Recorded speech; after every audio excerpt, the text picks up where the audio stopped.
I was painting her bedroom. Soft lilac. That's the color she'd picked. Said it reminded her of spring mornings in Provence, though I didn't ask if she'd actually been there or just liked the sound of it. I'd arrived that morning, like I had for 100 other jobs, tool bag in one hand, coffee in the other. Mentally calculating how many coats it would take to cover the faded beige that clung to the walls like regret. The bedroom was upstairs, tucked into the corner of the house with a small arched window facing the street. Dust floated in thick columns of morning light. The furniture was pushed awkwardly to the center, covered in plastic like it was in mourning. A shelf lined with old books tilted slightly near the closet. There were pictures too, framed, stacked, on the floor like someone had started packing once, then stopped mid-decision. Before we jump back in, tell us where you're tuning in from. And if this story touches you, make sure you're subscribed, because tomorrow I've saved something extra, special for you. She was already there when I got in, barefoot on the wooden floor, a mug of tea in both hands. She didn't say good morning, just looked around the room and nodded at the paint cans like we were co-conspirators. Her name was Meredith. Only knew that because I'd seen it on the job order, no ring on her hand. There's no sounds in the house, except for a ticking wall clock downstairs and later a faint jazz record playing from another room. She didn't seem eager to make small talk, which I appreciated. Most people either want to tell you their life story or ask you for a discount. Before you finish your first coat, she didn't either. I started cutting the edges along the ceiling, getting into a rhythm, the kind where the room fades and it's just you, your brush, and the lines, and then she said it. From behind me, soft but pointed like it had been rehearsed. At 50, I never thought I'd feel butterflies again. Just like that. It's no setup, no warning. I turned slightly, expecting maybe a punchline, a laugh, a wink. There was none. She wasn't looking at me. She was looking at the wall, or maybe through it.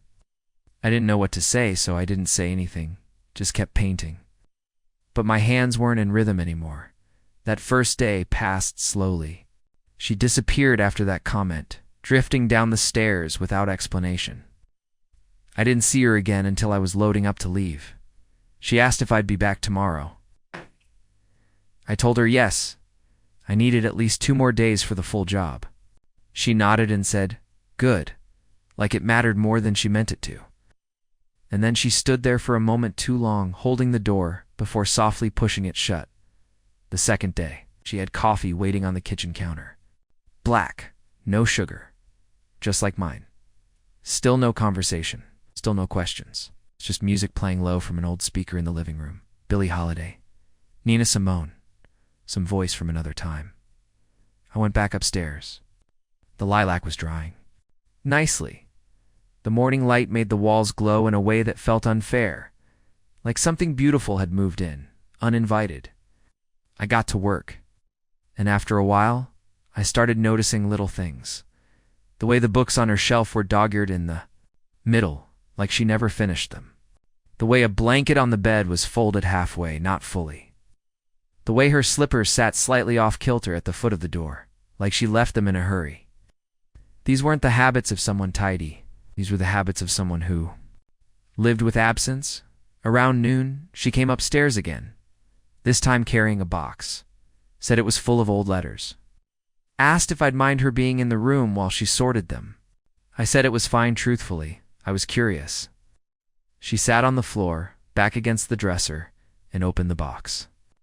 It was filled with envelopes in different sizes, different colors, all bound by rubber bands that had gone brittle with time. She read a few, laughed once, then cried. Not loud, just a single line down the cheek, wiped away without ceremony. I kept painting. On the 3rd day, walked in and found her standing in the middle of the room, barefoot again, arms crossed, staring. At the far wall like it owed her something. I had this room painted the week I got married, she said without turning. Mint green. Thought it would be calming. He hated it. I didn't say anything. She looked over her shoulder. Said it made the room feel like a dentist's office. Then she smiled. But it was the kind of smile you wear when your throat tightens and your memory punches back. You left it up for years anyway. Out of spite, maybe? Or laziness? Or both? I asked when he left. She said he didn't. Heart attack on a Tuesday. Cleaning the gutters, the room got quiet again. No music, no jazz. Just the sound of my roller dragging across the wall. She sat down on the edge of the bed, or what was left of it, beneath the tarp, and whispered, almost like confessing to no one in particular, "I haven't touched this room since." That explained a lot. The dust, the pictures, the untouched drawer handles with a faint sheen of time, and then like switching. Topics mid-thought, she asked if I thought the color was too youthful. Said lilac might be trying too hard. I told her no, that it looked like sunlight at dusk. That seemed to satisfy her. She nodded, stood, and left again. I finished coat 2 that afternoon. The room was starting to breathe again. That night back at my apartment, I kept thinking about that line. Butterflies, at 50. Why would she say that to a stranger? Why, at that moment? I knew better than to ask. Sometimes people say things because they're true, not because they want to be asked about them. And sometimes you're just the lucky one, standing in the room when they decide to speak.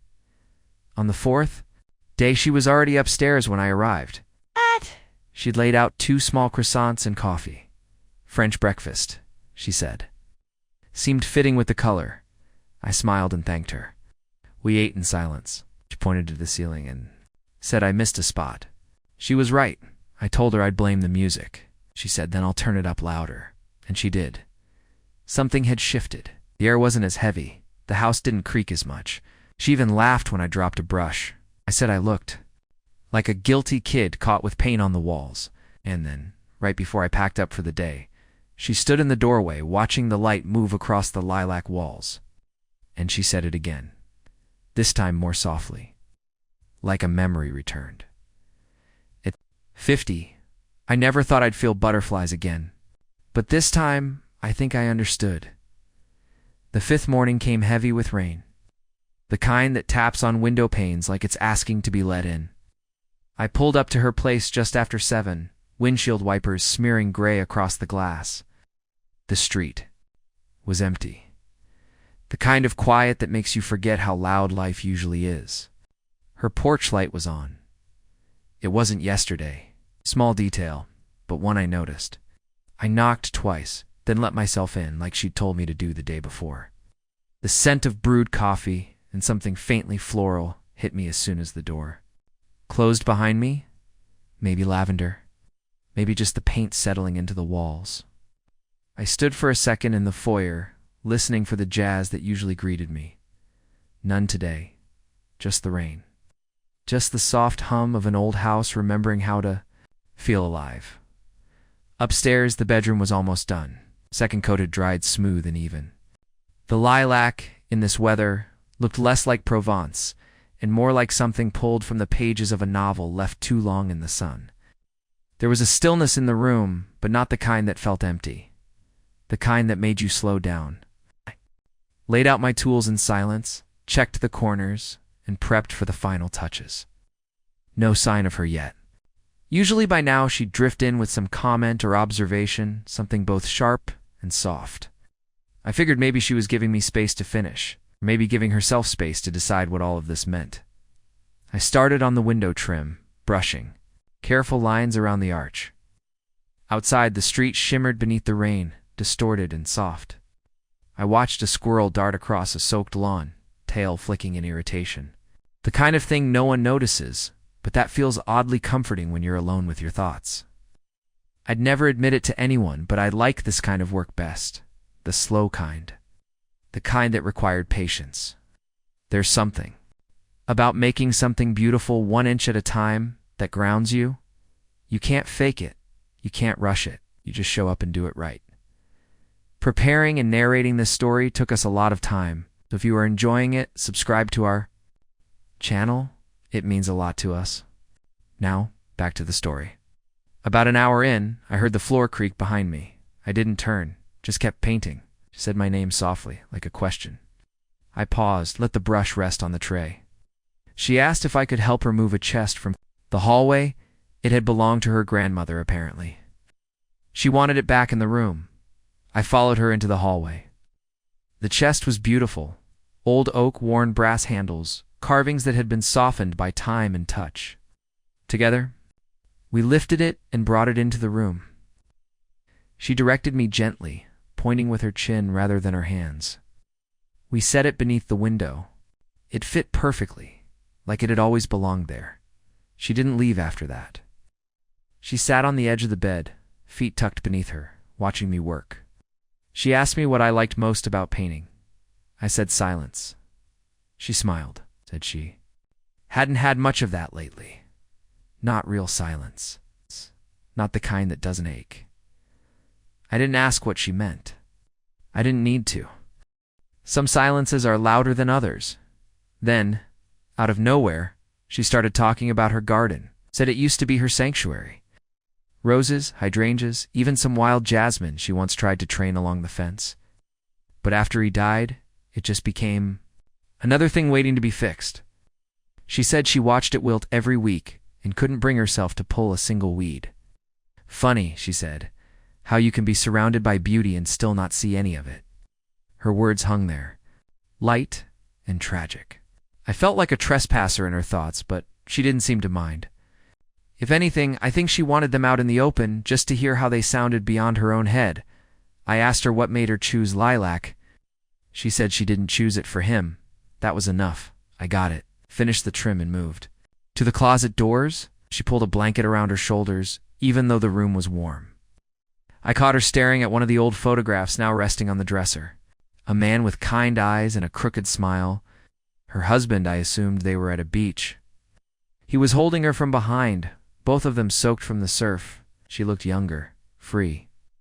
I wondered how long that version of her had been gone. While she said she was scared to sleep in the room again, said it had been so long it felt like breaking some unspoken pact, that she'd spent years on the couch, sometimes in the guest room, sometimes nowhere at all, just pacing, watching half a book, watching shadows change shapes on the ceiling. Room had become a shrine, a burden. And now somehow it was soft again. She said the color helped, said it felt like starting over without erasing anything. That line stuck with me. We worked together the rest of the afternoon, me with my brush, her with a duster and a sense of slow ceremony. We unpacked a few more boxes, folded linens, rehung. A painting that had sat face down for years. She didn't say much more, and neither did I. It wasn't needed. The room said enough. The final touch was the curtain rod. She had a new one, still in its packaging, handed it to me with a kind of reverence. I installed it above the window while she opened the fresh curtains, lavender with white lace trim. When she hung them, they fluttered slightly like something. Shilling, she stood back, arms crossed, just like that first day. I asked her what she thought. She didn't answer at first. Just walked to the center of the room, spun slowly once, and let out a breath she must have been holding for years. Then, she said it again so quietly I almost missed it. At 50, I never thought I'd feel butterflies again, and this time she closed her eyes. That evening, as I packed up the last of my tools, she followed me down the stairs.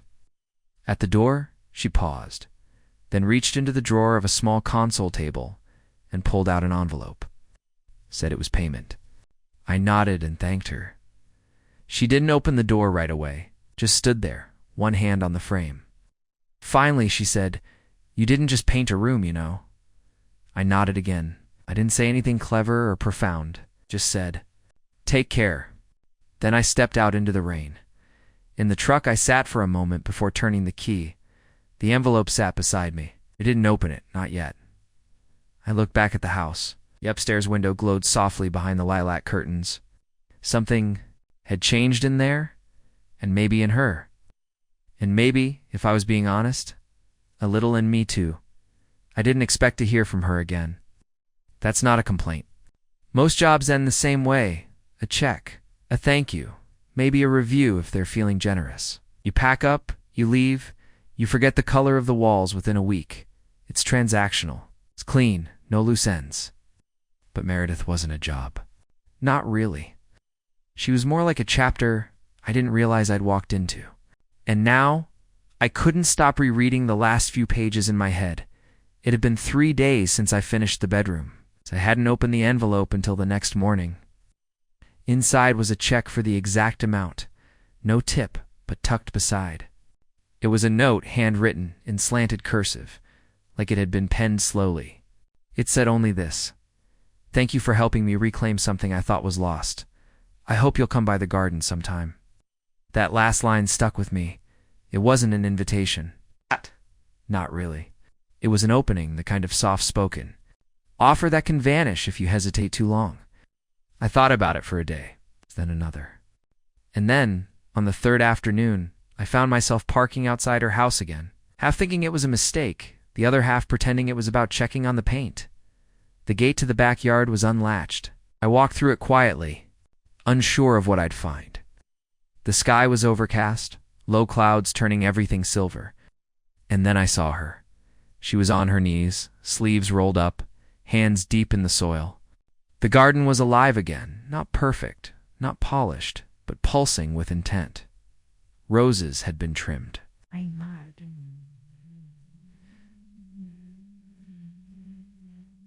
Jasmine retethered to the trellis. An entire section had been cleared, turned over, as if waiting for something new to grow. She didn't look up right away, just kept working, hands moving in slow, deliberate rhythm, like she was brushing dust off old memories. When she did notice me, she didn't flinch. She smiled. But it wasn't the same smile. This one had spark. Not fire, not yet, but something flickering behind her eyes. She stood, brushing dirt from her knees, and asked if I'd help move some old bricks to the side path. I said yes without hesitation. Is it just like that I was back in the story? We worked side by side for the next hour. No small talk, just shared silence, interrupted only by the scrape of stone and the crunch of footsteps on gravel. It felt good, honest, like something was being built, even if neither of us knew exactly what. Then, almost casually, she asked if I believed people got second chances. The question hit harder than I expected. Not because of the words, but the way she said them, not as hope, but as a test. I told her I wasn't sure, but I wanted to. She didn't answer, just nodded and turned back to the flower bed.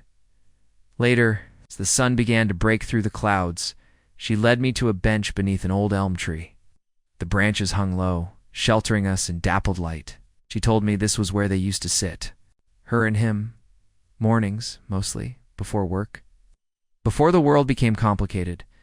Said they used to dream here, plan renovations. Talk about growing old together. But she'd stopped coming here the day after his funeral, couldn't bear the silence. She looked at me and I could feel it again, that tension, like she was holding something back, like a dam with one crack. Then she asked if I wanted to see something she hadn't shown anyone since he passed. I hesitated, but she was already walking toward the back of the property, past a low hedge and an ivy-covered archway. I followed. Behind it was a small shed. Old wooden, weather-worn. She unlocked it with a key from her pocket and stepped inside. The air was thick with cedar and old paper. Inside were boxes, dozens of them, each labeled by year, she said.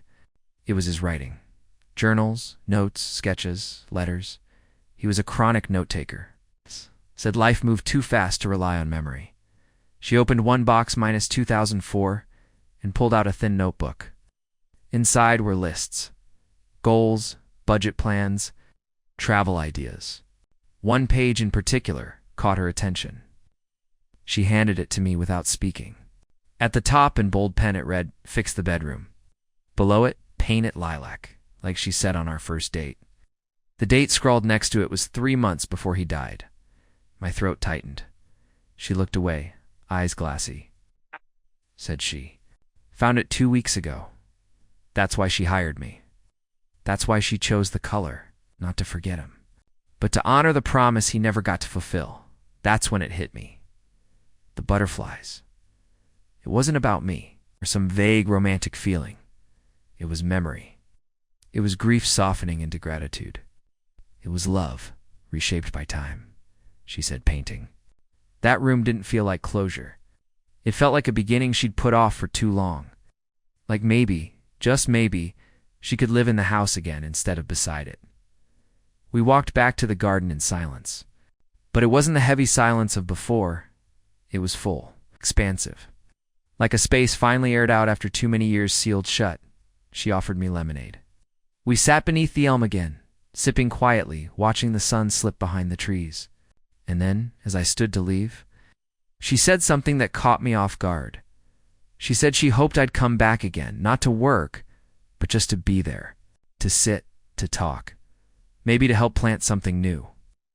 I didn't answer right away. I just nodded. But inside, something shifted, because for the first time in a long time, I felt it too. Butterflies. The next time I came by, I wasn't carrying a paintbrush or a toolbox. Just 2 coffees in a cardboard tray and a nervous kind of anticipation I hadn't felt in years.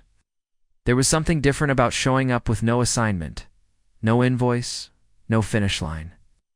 I wasn't there to complete a task. I was there because I wanted to be. The gate creaked the same way. The garden was more alive than ever, and she was there again, kneeling among her hydrangeas like she belonged to the earth. She looked up as I approached, not surprised, not overly warm, just a knowing smile that said she expected me even if I hadn't promised I'd return. I handed her the coffee and she took it wordlessly, our fingers brushing for the briefest moment. There was no need to fill the space with chatter. The kind of quiet we shared now wasn't awkward. It was earned. We sipped our coffee beneath the elm tree, and she told me about the journal entries she'd been reading, some sad, some funny, all of them stitched with a life that still lingered. In the air, she said there was one entry where he'd written about how much he hated his handwriting, how he wished he'd learned cursive like his mother taught him. She laughed at that, then went silent. I could feel the weight of it pressing between us, the beauty of memory and the sting of absence, 2 things that could exist at the same time without contradiction. As the sun warmed the garden, she asked if I'd help her move one last piece of furniture, an old dresser in the guest room that she wanted to donate. When we reached the room, I paused. It felt like the opposite of the one we'd painted. This room was sterile, untouched, a placeholder for years of avoidance. No pictures on the walls, no sign of personality. It's just a perfectly made bed and blinds that hadn't been raised in a long time. She watched me take it in and said she used to sleep here every night for nearly 2 years. Said it felt safer too. Be a guest in her own house than to sleep where he died. She pointed at the dresser and said it hadn't been moved since the day he built it, that she kept it more out of guilt than sentiment. We carried it out together, each step down the hallway. A small release. At the front door, she opened it, and there was a man waiting with a pickup truck. One of those local charities that collect furniture. He smiled, thanked her, and loaded it without question. When he drove away, she didn't look back at the house immediately. She stood on the porch and stared down the street like she was seeing it clearly for the first time. Then she whispered, almost to herself, that maybe she could sleep in her own bed tonight, and that's when it hit me. All the painting, all the gardening, all the journaling, they weren't just acts of healing. They were acts of reclaiming. She wasn't just remembering her life before, she was choosing to live again. Later that afternoon, she asked if I'd ever lost someone. The question came like a stone dropped in still water. No warning, I told her about my brother. Car crash. Gone before I got to say goodbye. She didn't ask for details, and I didn't offer any. But it was enough. A shared scar that didn't need comparing. She said the hardest part wasn't the grief. It was the guilt of surviving, the audacity to keep laughing, eating, waking up, like you were betraying them every time joy accidentally found you. I nodded because I knew, not from books or sympathy cards, but from lived moments when I laughed too hard at a party and suddenly felt sick to my stomach, because someone who should have been there wasn't. We sat in silence again this time. Heavier. The kind of silence that doesn't beg to be broken, but insists on being felt. And then, just when it threatened to tip into sadness, she pointed at the sky. A monarch butterfly hovered above us, flitting in lazy circles before landing. Gently on the branch above her head, She smiled and said maybe he was listening. Maybe they always are, in the small ways. By the time the sun began to dip, the air had cooled and the garden had taken on that golden hour glow that makes everything feel cinematic. We were back beneath the elm, finishing our second round of coffee, and she asked if I wanted to see the attic. Said she hadn't been up there in years. I followed her up the creaky staircase, past a small door I hadn't noticed before. It opened with resistance, like the house itself wasn't ready to reveal the past so easily. Inside, dust floated like snow in the air. Old trunks, faded quilts, and boxes labeled in thick marker filled the space. She opened one marked Summer, 1994, and pulled out a stack of Polaroids. Beach trips, picnic blankets, a younger version of her in a sundress, barefoot in the grass, mid-laugh. Her husband beside her, arms outstretched, as if chasing after time. She handed me one photo. It was them in front of the very garden we'd been working on, younger, but still somehow the same. I looked at her, then back at the photo, then back at her. She didn't speak. She didn't have to. That attic wasn't just a room. It was a time capsule. And now, it was a beginning. I knew in that moment that this wasn't the end of a story. It was the start of one. And for the first time, I wondered whether I'd been brought here not to fix a room, but to witness the quiet unfolding of someone choosing to live again. The next time I came by, the light had changed, not the weather was. Fine. Sunlight streaked through the trees, same as always, but the light had changed. That invisible feeling when something isn't said but is definitely felt. She greeted me at the door, polite, not cold but guarded.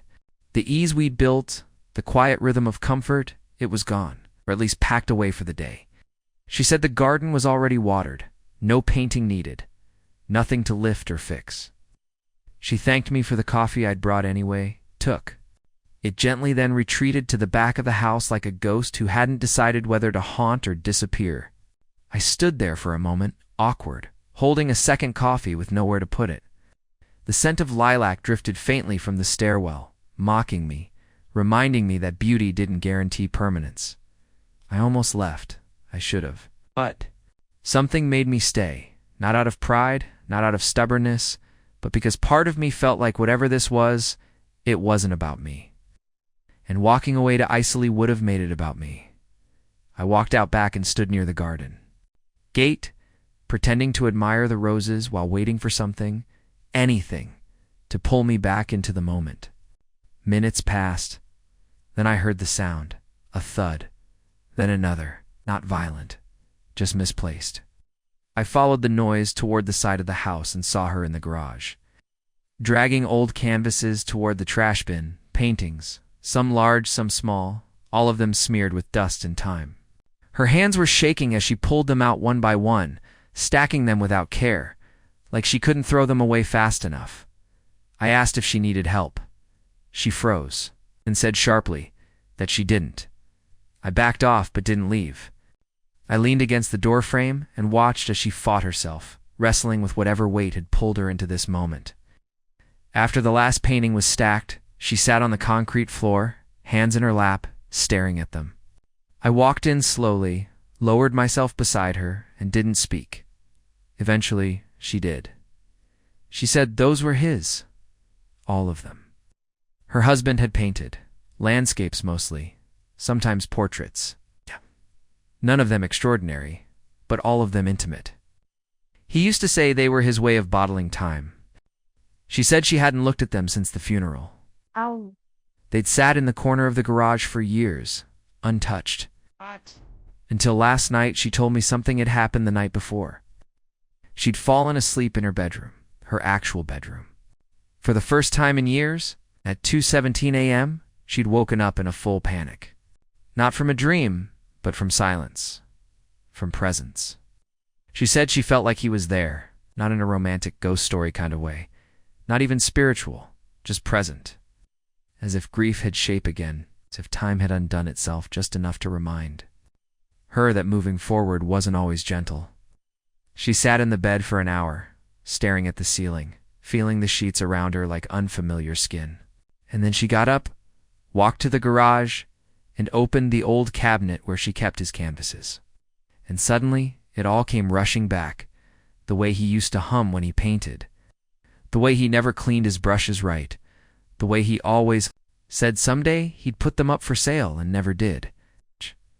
She said she cried harder than she had in 5 years, not because she missed him, but because she felt like she was betraying him, letting joy back in, and that scared her more than the grief ever did. She looked at me then, eyes red, face bare, and said she didn't know what she wanted anymore, that she thought healing would be this upward climb, neat, clean, but instead it was like walking in circles through fog, sometimes forward, sometimes sideways, sometimes straight into a wall she didn't see coming. And she said she was angry, angry that he died, angry that she survived, angry that painting a damn bedroom made her feel alive again, angry that she wanted to keep feeling that way. I told her it made sense, that grief doesn't vanish, it just gets quieter, until you start to move again, and then it shouts because it's scared you'll leave it behind. She laughed at that, a dry, exhausted laugh. Then she leaned her head back against the wall and closed her eyes. For a long time, neither of us moved. And in that stillness, I realized something important. The butterflies she talked about. They weren't just joy or terror. They were the body remembering how to feel when the mind still wasn't sure it should. Eventually, she opened her eyes and said maybe it was time to hang just one of the paintings. Not to display it, not to celebrate him, but to accept that he was part of the house, the story, the room. I said I could help. She nodded. Together, we chose a canvas, a quiet one, a landscape of the garden as it once was. She held it close as we walked back to the house. Her hands didn't shake. This time, we hung the painting in the hallway just outside her bedroom. Not because it matched the decor or made for an impressive centerpiece, but because it faced the window, and the light in that spot hit it gently in the mornings, she said he used. To stand there in the early hours, coffee in hand, just staring out, taking in the quiet before the day began, the canvas the garden, captured in soft, earthy tones, looked almost unfinished. The brush strokes in the corner faded, as if he got distracted, or maybe just ran out of energy. She stared at it for a long time after it was up, arms crossed, not saying a word. I stood behind her, watching the curve of her shoulder rise and fall with each breath. That hallway, that moment, it didn't feel like a shrine. It felt like a reconciliation. Not with him necessarily, but with herself. The version of her that had gone silent, that had stopped dancing barefoot in the living room, that stopped buying flowers, that stopped asking herself what she wanted, because it felt selfish to want anything after losing everything. She turned finally and said she needed air. I nodded, stepped aside, and she walked past me slowly, her hand grazing the wall like she was relearning the texture of her own house. That evening, I drove back home and sat with everything for a while. I wasn't trying to make sense of it. Some stories aren't puzzles. They're mirrors. You don't solve them. You see yourself in them. I thought about what it meant to show up in someone's life at the exact moment they're ready to wake up again. Not as a savior, not as a solution, but as a witness. And witnessing is harder than fixing. You can't measure it. You don't get to be the hero. You just have to stay long enough to let the silence unravel and hope you have the stomach to hold the weight of it without running. And I'll be honest, part of me was starting to feel the pull of the exit. Not because I didn't care, but because I did. More than I expected to. I didn't go into that house looking for anything except a wall to paint and a paycheck to collect. But now there was a thread between us, delicate but unmistakable, and I wasn't sure if I had the right to follow it, or if it was even mine to hold. 2 days passed without a word. I didn't text, she didn't call. The weather turned humid, thick with the kind of stillness that makes your thoughts louder. I told myself she was probably busy, or resting. Or maybe I had just been a guest in a season of her life that had already turned.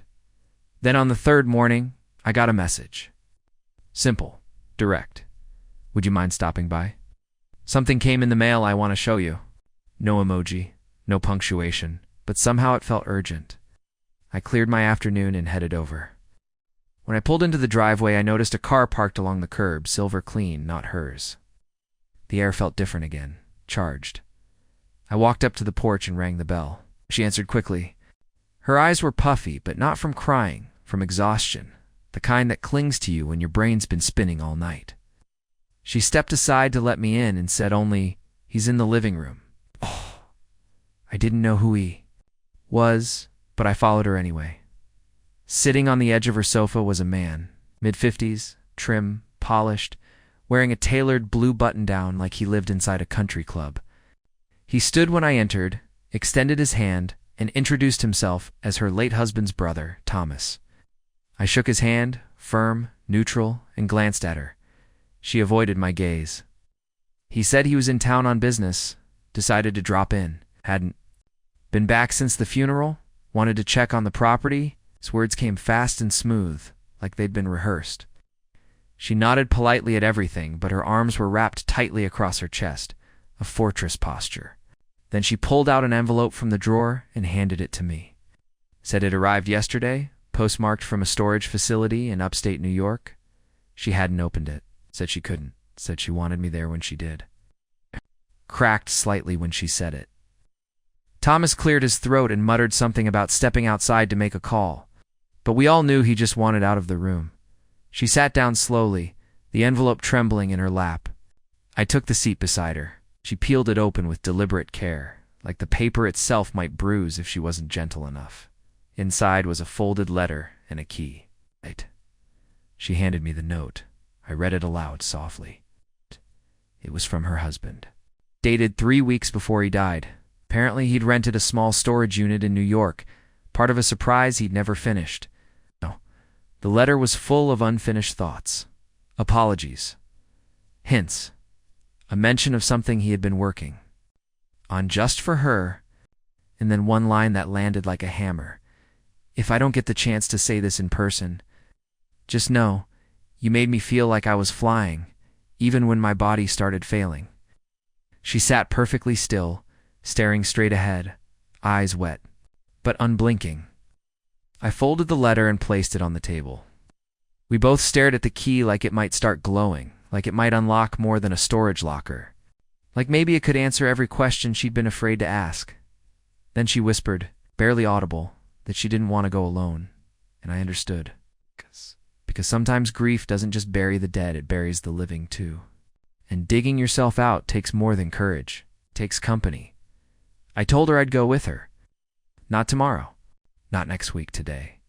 And just like that, we got in the car, letter between us. Silence all around, and drove north towards something we didn't fully understand, but somehow already knew mattered. The highway stretched out in front of us, lined with trees that blurred into green streaks as we sped past, the silence in the car dense enough to press against my ribs. She hadn't said much since we left, just typed the address into my GPS and folded her hands in her lap, eyes fixed. On the road, like it might offer answers if she stared long enough. The air smelled like summer, trying to remember how to be spring, hot asphalt, distant rain, something blooming. I kept my eyes forward too, not out of avoidance, but respect. Some moments don't need commentary, they just need to breathe. The city slipped behind us and gave way to long stretches of back roads and farmland, and with each mile, it felt like we were peeling back layers of her life, the house, the garden, the painted walls, the memories we'd only started to unbox. She held the letter on her lap like it might disappear if she let it go. I could tell she'd memorized every word, replayed it like a film in her head. Dissected every phrase for meaning he never got to explain. There was a tension to her posture, like she wanted to scream and sleep at the same time. We didn't play music, didn't fill the car with anything except the low hum of tires and breath. 3 hours in, she finally spoke. Said she used to dream about finding something he left behind.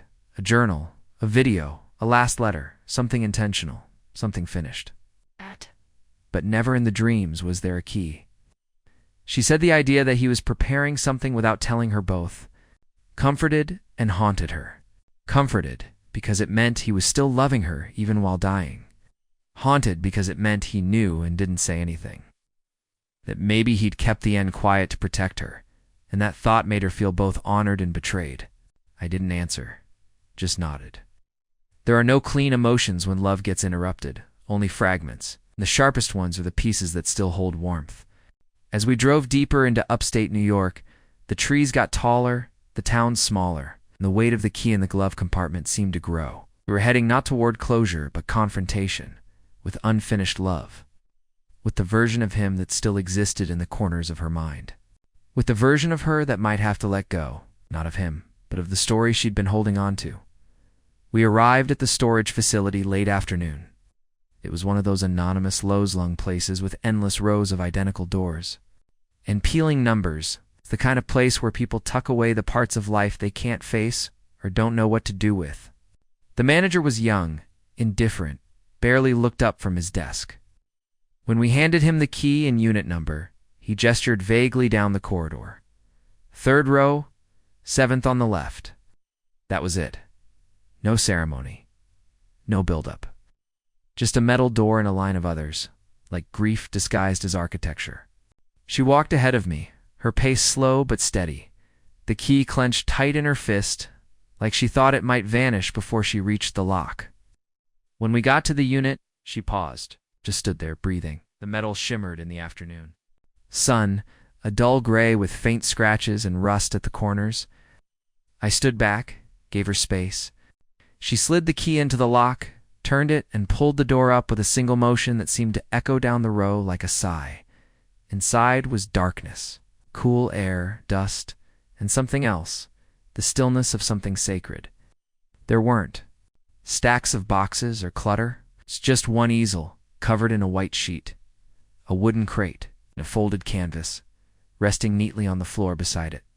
She stepped in slowly, each movement deliberate, like walking through the last memory of a life. She hadn't finished grieving. She didn't cry, didn't tremble. She just reached out and lifted the sheet.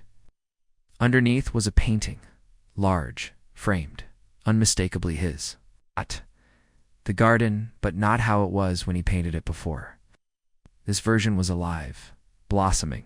The flowers were exaggerated, almost dreamlike, and in the center was a woman.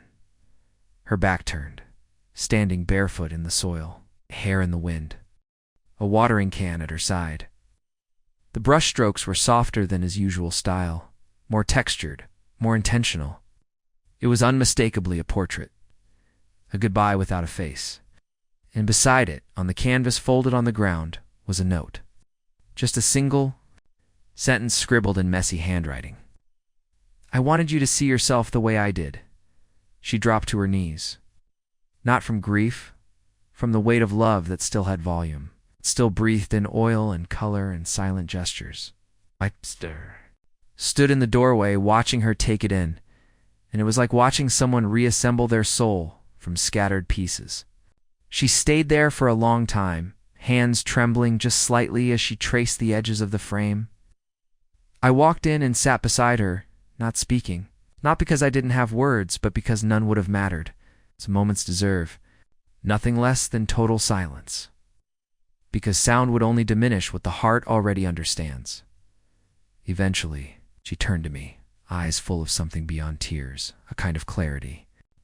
Not peace, not yet, but the beginning of it. She said maybe the gift wasn't the painting. Maybe it was knowing that even when he was leaving, he was still seeing her fully. And maybe that meant she didn't have to disappear with him. It was okay to be seen again, not by a ghost, not by a memory, but by someone standing in front of her. Oh. And then she said the thing that shifted everything. The thing that turned the air electric. She whispered that she hadn't felt like herself in years, but sitting there. Beside this painting, in this strange little unit, she finally remembered who she was. The ride back home was different. The road hadn't changed, but something in the air had. It wasn't lighter, exactly not like a burden had been lifted. But there was a strange clarity to it, like the fog had pulled back just far enough to see the next few steps. She didn't say much, and I didn't press. She sat quietly in the passenger seat with the painting resting across her lap, cradled with both arms like a fragile child. Her eyes stayed on the horizon most of the way, blinking slow, steady, like she was still processing images behind her eyelids. I could tell she was exhausted, not in the way people are after travel or lack of sleep, but in that deeper, cellular way, like her body had finally caught up with her emotions and was asking for rest. We stopped once for gas, and she got out just to stretch her legs. She didn't wander far. She stood beside the pump, arms crossed, head tilted toward the clouds, as if asking them what the hell she was supposed to do now. I watched her through the windshield and felt that familiar friction again, the desire to reach out, to say something meaningful, colliding with the awareness that silence was still the better companion. Back on the road, I caught her glancing at me a few times, like she was about to speak, then pulling back before the words could form. When she finally did break the silence, it wasn't what I expected. She asked me if I believed timing was ever perfect, or if we just made peace with the fact that it wasn't. I thought about it for a minute, then told her I didn't think timing ever cared about our plans, that it just arrived when it arrived and left when it had to. She nodded once, slowly, like she agreed, but didn't like the answer. Then she asked me something else, what I thought she was supposed to do with the painting, where she should hang it, how she should explain it to people who visited. I told her she didn't owe anyone an explanation, that maybe it didn't need to be in a hallway or a living room or anywhere people would walk past and ask questions. Maybe it just needed to be in the one place she felt most herself.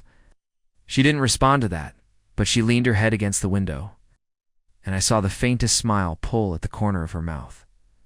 When we reached her house, the porch light was already on that little detail again, like the house knew she was coming home changed. We carried the painting inside together. She didn't flinch when we passed the bedroom, didn't hesitate when she opened the hallway closet and pulled out a small hammer and hook. It was instinct now. There was no discussion about placement, no measuring, no back and forth. She walked straight to her bedroom and hung it on the wall across from the window, so it would be the first thing the morning light would touch.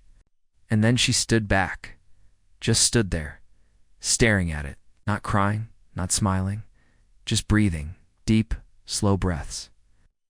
I stepped out of the room, gave her a moment, sat down at the kitchen table and poured a glass of water. My hands were steady. But something inside me wasn't. Not anxious, not nervous. Just waiting, like the quiet between chords before a song changes key. She joined me a few minutes later, moving with a different rhythm now, not faster, but more deliberate.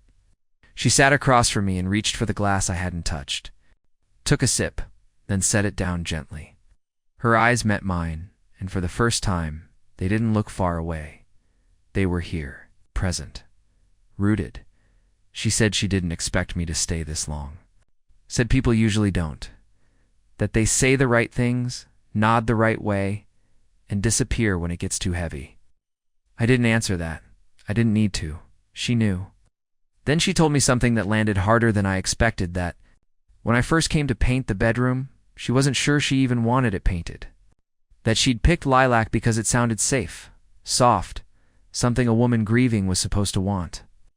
But deep down, she thought maybe she'd sabotage it, cancel the job, start over.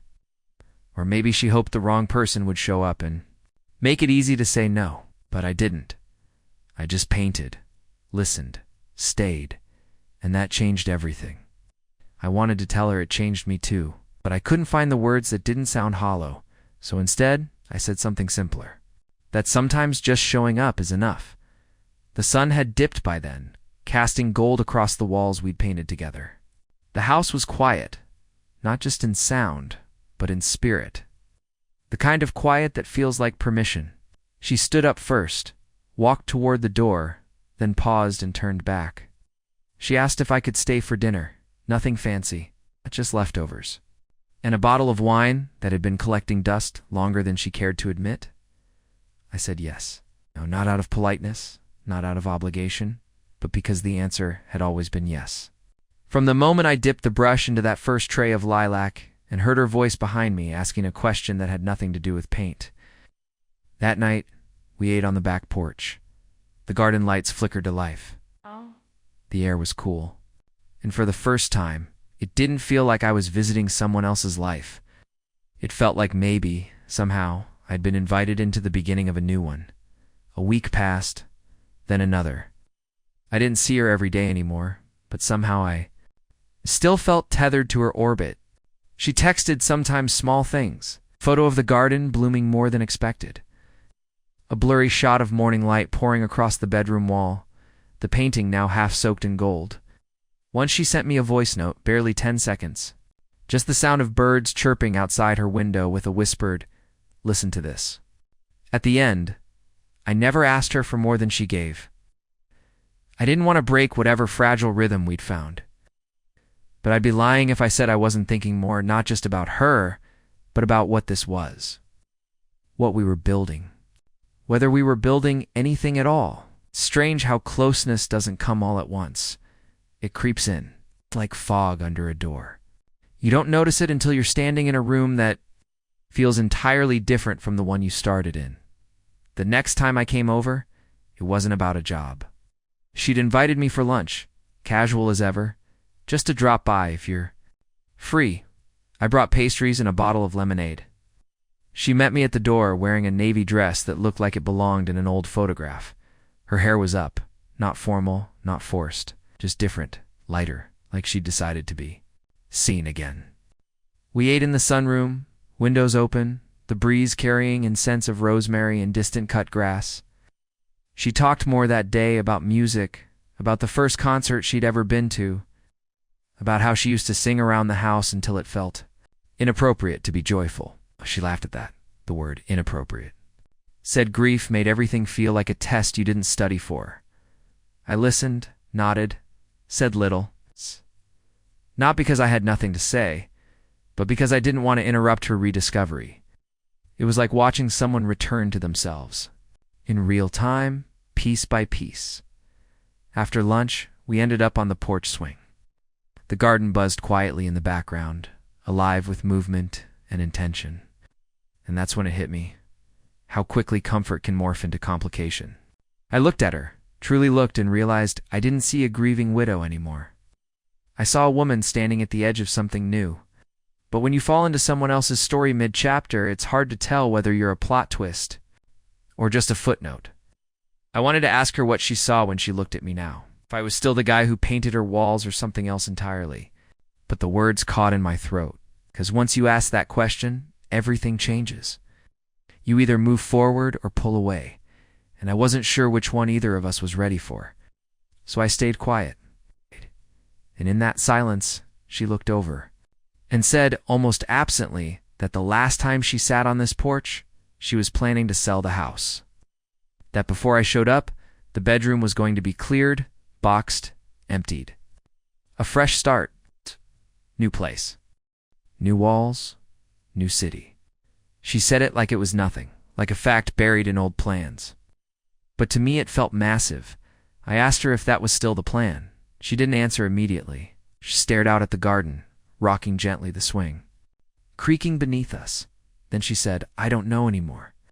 3 words that held the entire weight of transition. It's not confusion, not regret. It's just the honest confession of someone in the middle of choosing. That's the thing about healing. No one talks about. It doesn't end with clarity. It ends with options. With doors you thought were permanently shut, slowly creaking open again. And that's scarier than any kind of finality. We sat there. For a while, both of us wrapped in that soft tension, not touching, but impossibly close. I felt like I was standing at the edge of a sentence, unsure whether to finish it or leave it hanging. Part of me wanted to reach for her hand. Part of me knew that if I did, there'd be no going back to the porch sitting, paintbrushing version of us that existed before. When I finally stood to leave, she walked me to the door, said thank you, not for the visit, but for something deeper. I didn't have the words to name. I stepped onto the porch, hesitated, then turned back. I wanted to say something that would keep the thread alive, not just socially, emotionally, but she beat me to it. She asked if I'd be free next week, said she was thinking of repainting the hallway. I smiled, nodded, said absolutely. Was just paint. Ow! But we both knew it wasn't. The hallway wasn't in bad shape. That's the first thing I noticed when I came back the following week. No scuffed baseboards, no peeling edges.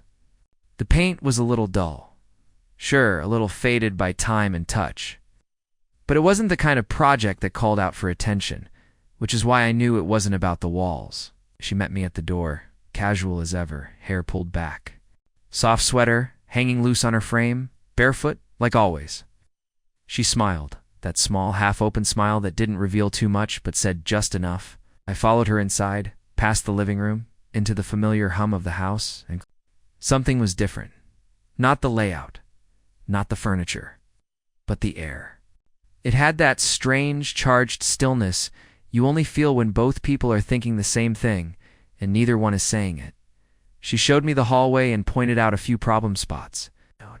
But her tone was light, almost playful, like she was narrating someone else's house. I nodded, ran my fingers along the wall, made notes I didn't need to take. She asked if I wanted coffee, and I said yes, even though I'd already had 2 cups that morning. We ended up in the kitchen, mugs in hand, the hallway forgotten for a while. The painting still hung in her bedroom. She said she saw it every morning now, first thing after opening her eyes. She told me it made her feel like she'd been placed back inside her own life, not restarted, just ... returned, like she'd left a version of herself somewhere and finally remembered where. Listened, sipping slowly, watching the way her hands moved as she spoke, soft, intentional, unhurried. And I realized then that I wasn't just drawn to her grief, her recovery, her story. I was drawn to her, the actual person emerging from the fog. By the time we got back to the hallway, the energy had shifted again. We didn't talk much while. I worked. Just the occasional comment. Some background music playing from the old speaker near the stairs. She stayed close, sometimes reading on the nearby bench. Sometimes watching me in that quiet, curious way of hers. Not invasive, not expectant, just present. And that was the difference. She wasn't disappearing anymore. She was here, fully, and the weight of that made every stroke of paint feel heavier than it should have. I moved slowly, not because the job demanded precision, but because part of me didn't want to finish. I knew once the brush stopped moving, one of us would have to say something. That's what happens when you run out of tasks. The truth finally finds space to surface. It happened after I cleaned up. We were standing at the edge of the hall, looking at the walls now, glowing faintly in the late afternoon light. Made a comment about how the color reminded her of something. It's an old scarf or a shade of sky from a photo she couldn't quite place. I smiled, nodded, and then it hit the moment. The pause.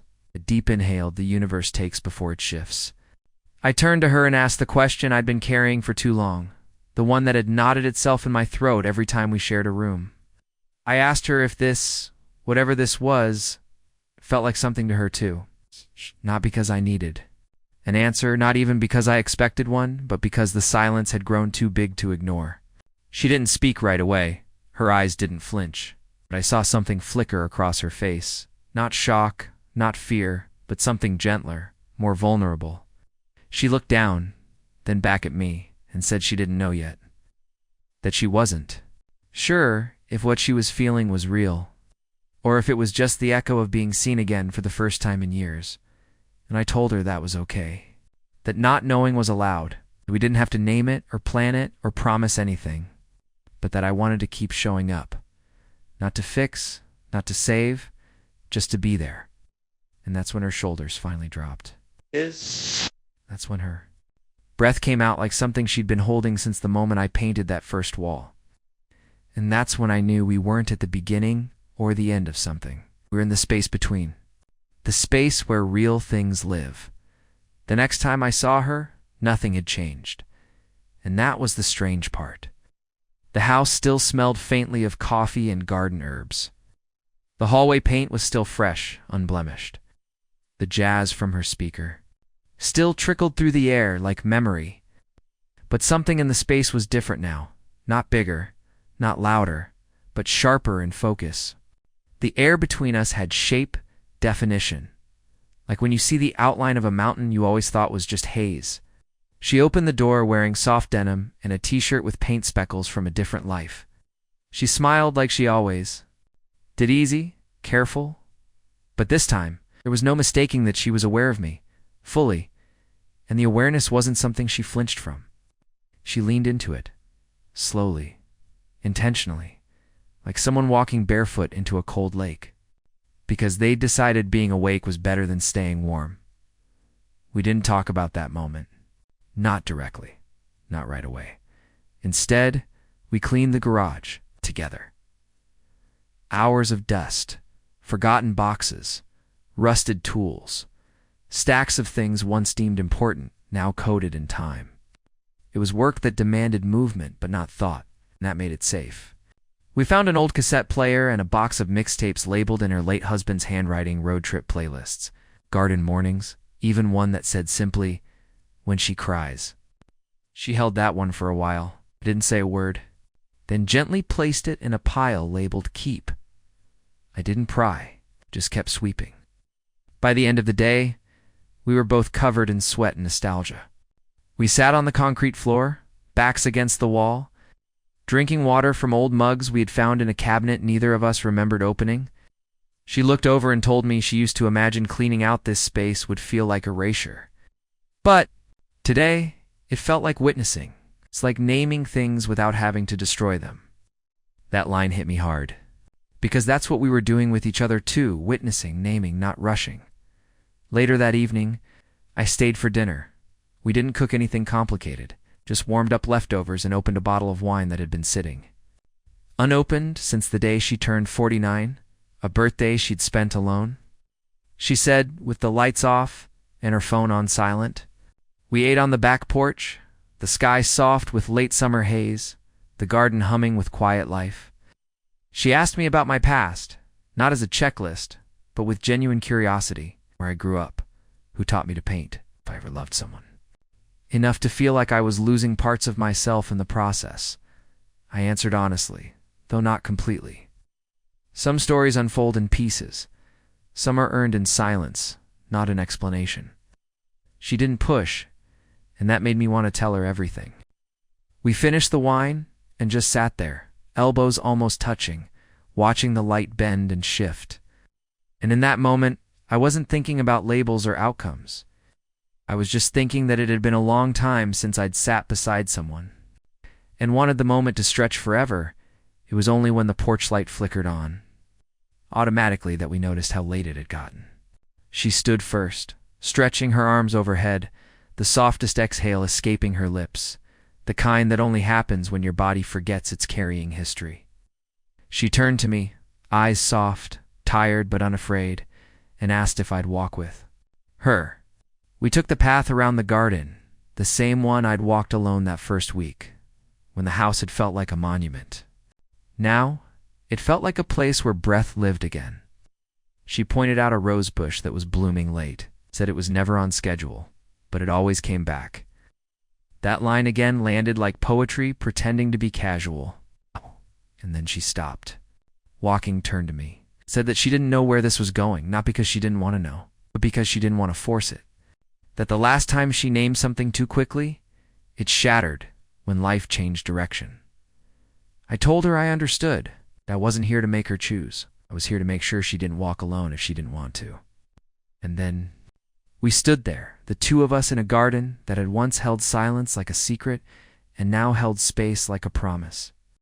The next morning, the sun woke me up before the alarm. One of those gold-washed mornings where the air smells clean. The world feels patient, and everything seems to carry meaning, even if nothing's happening. I sat on my balcony, coffee in hands staring out over nothing in particular, and I kept thinking about the walk we took around her garden. The way she said she wasn't sure where this was going. The way she looked at me, not with confusion, not with fear, but with this kind of quiet surrender. Like maybe it didn't matter where it was going, just that it was going. That we were both still willing to move. I could still hear the gravel under our feet, feel the weight of the air between us. That moment didn't need to be romantic to be intimate, just needed to be honest. It was around noon. My phone buzzed. It was her. Just a short message. "Do you have time to help me with something today?" No punctuation, no emojis, which by now I knew meant it mattered. I texted back yes and told her I'd be over in an hour. I packed nothing. Just showed up with bare hands and an open calendar. When I got there, the front door was already ajar, something she'd never done before. It felt like a metaphor. I stepped inside, called out, and found her in the attic stairwell. Boxes at her feet, hair pulled back tight like she was bracing for something. She said she wanted to clear the last part of the house, the attic. Not to renovate, not to redecorate, just to face it. Together, she said she hadn't been up there since we discovered the painting, and now she needed to know if there was more, not just more of him, but more of her, buried in dust. Waiting to be remembered, we carried down 4 boxes that afternoon, each one heavier than the last, though not by weight. Yearbooks, photo albums, receipts from vacations, little trinkets from birthdays and anniversaries that probably felt like a big deal at the time. There was one box full of CDs labeled with Sharpie. Road trips, her playlists, his moods. She laughed at that last one, said he was dramatic about music, said sometimes he'd sulk for days after a sad song. I asked if that used to annoy her. She said no, that back then it was endearing, and now it was impossible. Sat on the floor of her living room cross-legged, surrounded by pieces of the life she thought she'd closed the door on. And there, in the bottom of the last box, was a small envelope, unmarked, yellowed, taped shut like it had been sealed in a hurry. She didn't open it right away, just held it, stared at it, ran her thumb along the edge. Then she handed it to me, said maybe I should read it first. I told her no, that it was hers, that if she'd made it this far, she didn't need a buffer. She opened it slowly, breathing like she was afraid the paper might crumble in her hands. Inside was a note handwritten like the one we found at the storage unit, but this one was short, just a few lines, dated nearly a year before he passed. It said, "If you ever find this, it means you're still living here. Good, that means you didn't run. It means you're stronger than I feared. I hope the hallway still creaks. I hope the garden still blooms late. And I hope you love again, you deserve to. Please don't make your heart a museum. Let it be a home." She didn't cry, not at first. She just held the paper like it had breath. Then she folded it once, set it down, and exhaled with a force I wasn't ready for, like she'd been holding back a scream for 5 years and finally gave it a voice. I didn't move. I didn't speak. I just sat there with her in the middle of a living room full of old stories and one very clear permission. Later, as we packed the boxes back into storage, not hidden this time, just organized, she looked at me and asked a question so direct it stopped me mid-step. She asked if I could see myself staying, not just in her house, it's in her life. And there it was. The moment. The choice. Not a proposal. Not a declaration. It's just a possibility offered. Open-palmed. I looked at her, this woman who once buried herself under silence, who now stood in front of me holding vulnerability like it was armor, and I said yes. Not because I knew what came next. Not because I had guarantees. But because you don't. Walk someone through that much of themselves and pretend to be a bystander. Because when someone finally lets the light in, you don't walk away while it's still golden. Stay. You see what blooms next. She started waking up earlier. That's how I noticed the shift. Before, her mornings were slow, hesitant, the kind of quiet that comes from waking up to a house full of absence. But now, when I arrived, the windows were already cracked open. Coffee brewed on the stove, not from a machine. Music played softly from the corner. Sometimes jazz, sometimes classical. Sometimes something too modern for her, but light enough not to fight with the silence. The porch cushions were fluffed. There were fresh flowers in a vase that used to sit empty by the window. These were small changes, ordinary ones. But in the context of everything she had walked through, they felt monumental, and I noticed that she didn't hide them, not from me. She let me see the parts of her she was putting back together, piece by piece, not out of desperation, but because she finally believed she was allowed to live in a house that didn't ache. Every time the floor creaked. One morning she asked me to stay longer. No reason, no project, just stay. So I did. We sat at the kitchen table sharing pieces of toast, laughing at nothing in particular, letting the seconds stretch into something that felt a lot like peace. And for the first time, it wasn't colored by hesitation. She didn't seem to be waiting for the moment to fall apart. She wasn't gripping it tightly, afraid it might vanish. She was just in it. That was the first day she reached for my hand without overthinking it. No build-up, no declaration. Just skin against skin, in the quiet way people touch when they're no longer afraid of being misunderstood. Her thumb traced slow circles over mine like she was making sure I was real. And I sat still, letting her feel whatever she needed to feel. I think we both understood in that moment that the story had changed, that it wasn't about what had been broken anymore. It was about what had survived. We started going places together, small, unremarkable places. The farmer's market on Saturdays, the hardware store for light bulbs, a roadside cafe that served pancakes all day. At first, I caught her scanning for faces, the kind of habit you pick up after grief makes, sensitive to other people's expectations. I knew she'd lived in this town a long time. I knew people had stories, opinions. They always do. And I knew that, to some, seeing her with someone new might seem too soon, too much, too different. But she kept showing up with me. And when an old neighbor asked her how she'd been, she didn't flinch or dodge or lower her eyes. She smiled, said she was doing well. And when the woman glanced at me and raised her brows just slightly, Meredith didn't correct her. Didn't offer context. She just let the moment be what it was. That tiny act of not explaining said more than anything else could have. That was the day I realized she wasn't living in memory anymore. She was choosing the present. And somehow, I was part of that present. It wasn't perfect. Of course it wasn't. There were days when the weight came back. Unpredictable, like weather. A drawer would stick, and she'd remember how he used to jiggle it just right. A certain song would float through the speaker, and her face would go still. Once I found her in the hallway, sitting on the floor beside the painting we'd hung months ago, eyes glassy, lost in thought. She didn't cry. She didn't speak. She just reached out and touched the edge of the frame, like she was grounding herself.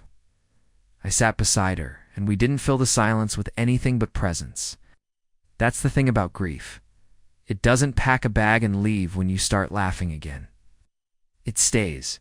But if you're lucky, it eventually shares the room with other things. Hope, memory, love. And when it does, it becomes less of a shadow and more of a shape. Familiar, manageable. Something you can carry without folding. One night, as we sat on the porch watching the last of the evening fade into dark, she turned to me and asked if I remembered the first thing she said when I came to paint her bedroom. I told her, of course. That sentence had lived in my head every day since. She smiled and said, I meant it, about the butterflies. But back then, I didn't know what I was feeling them for. She looked at me, and there was no ambiguity. In her eyes now, no grief trying to disguise itself. Ow! Now I do, she said, and I believed her.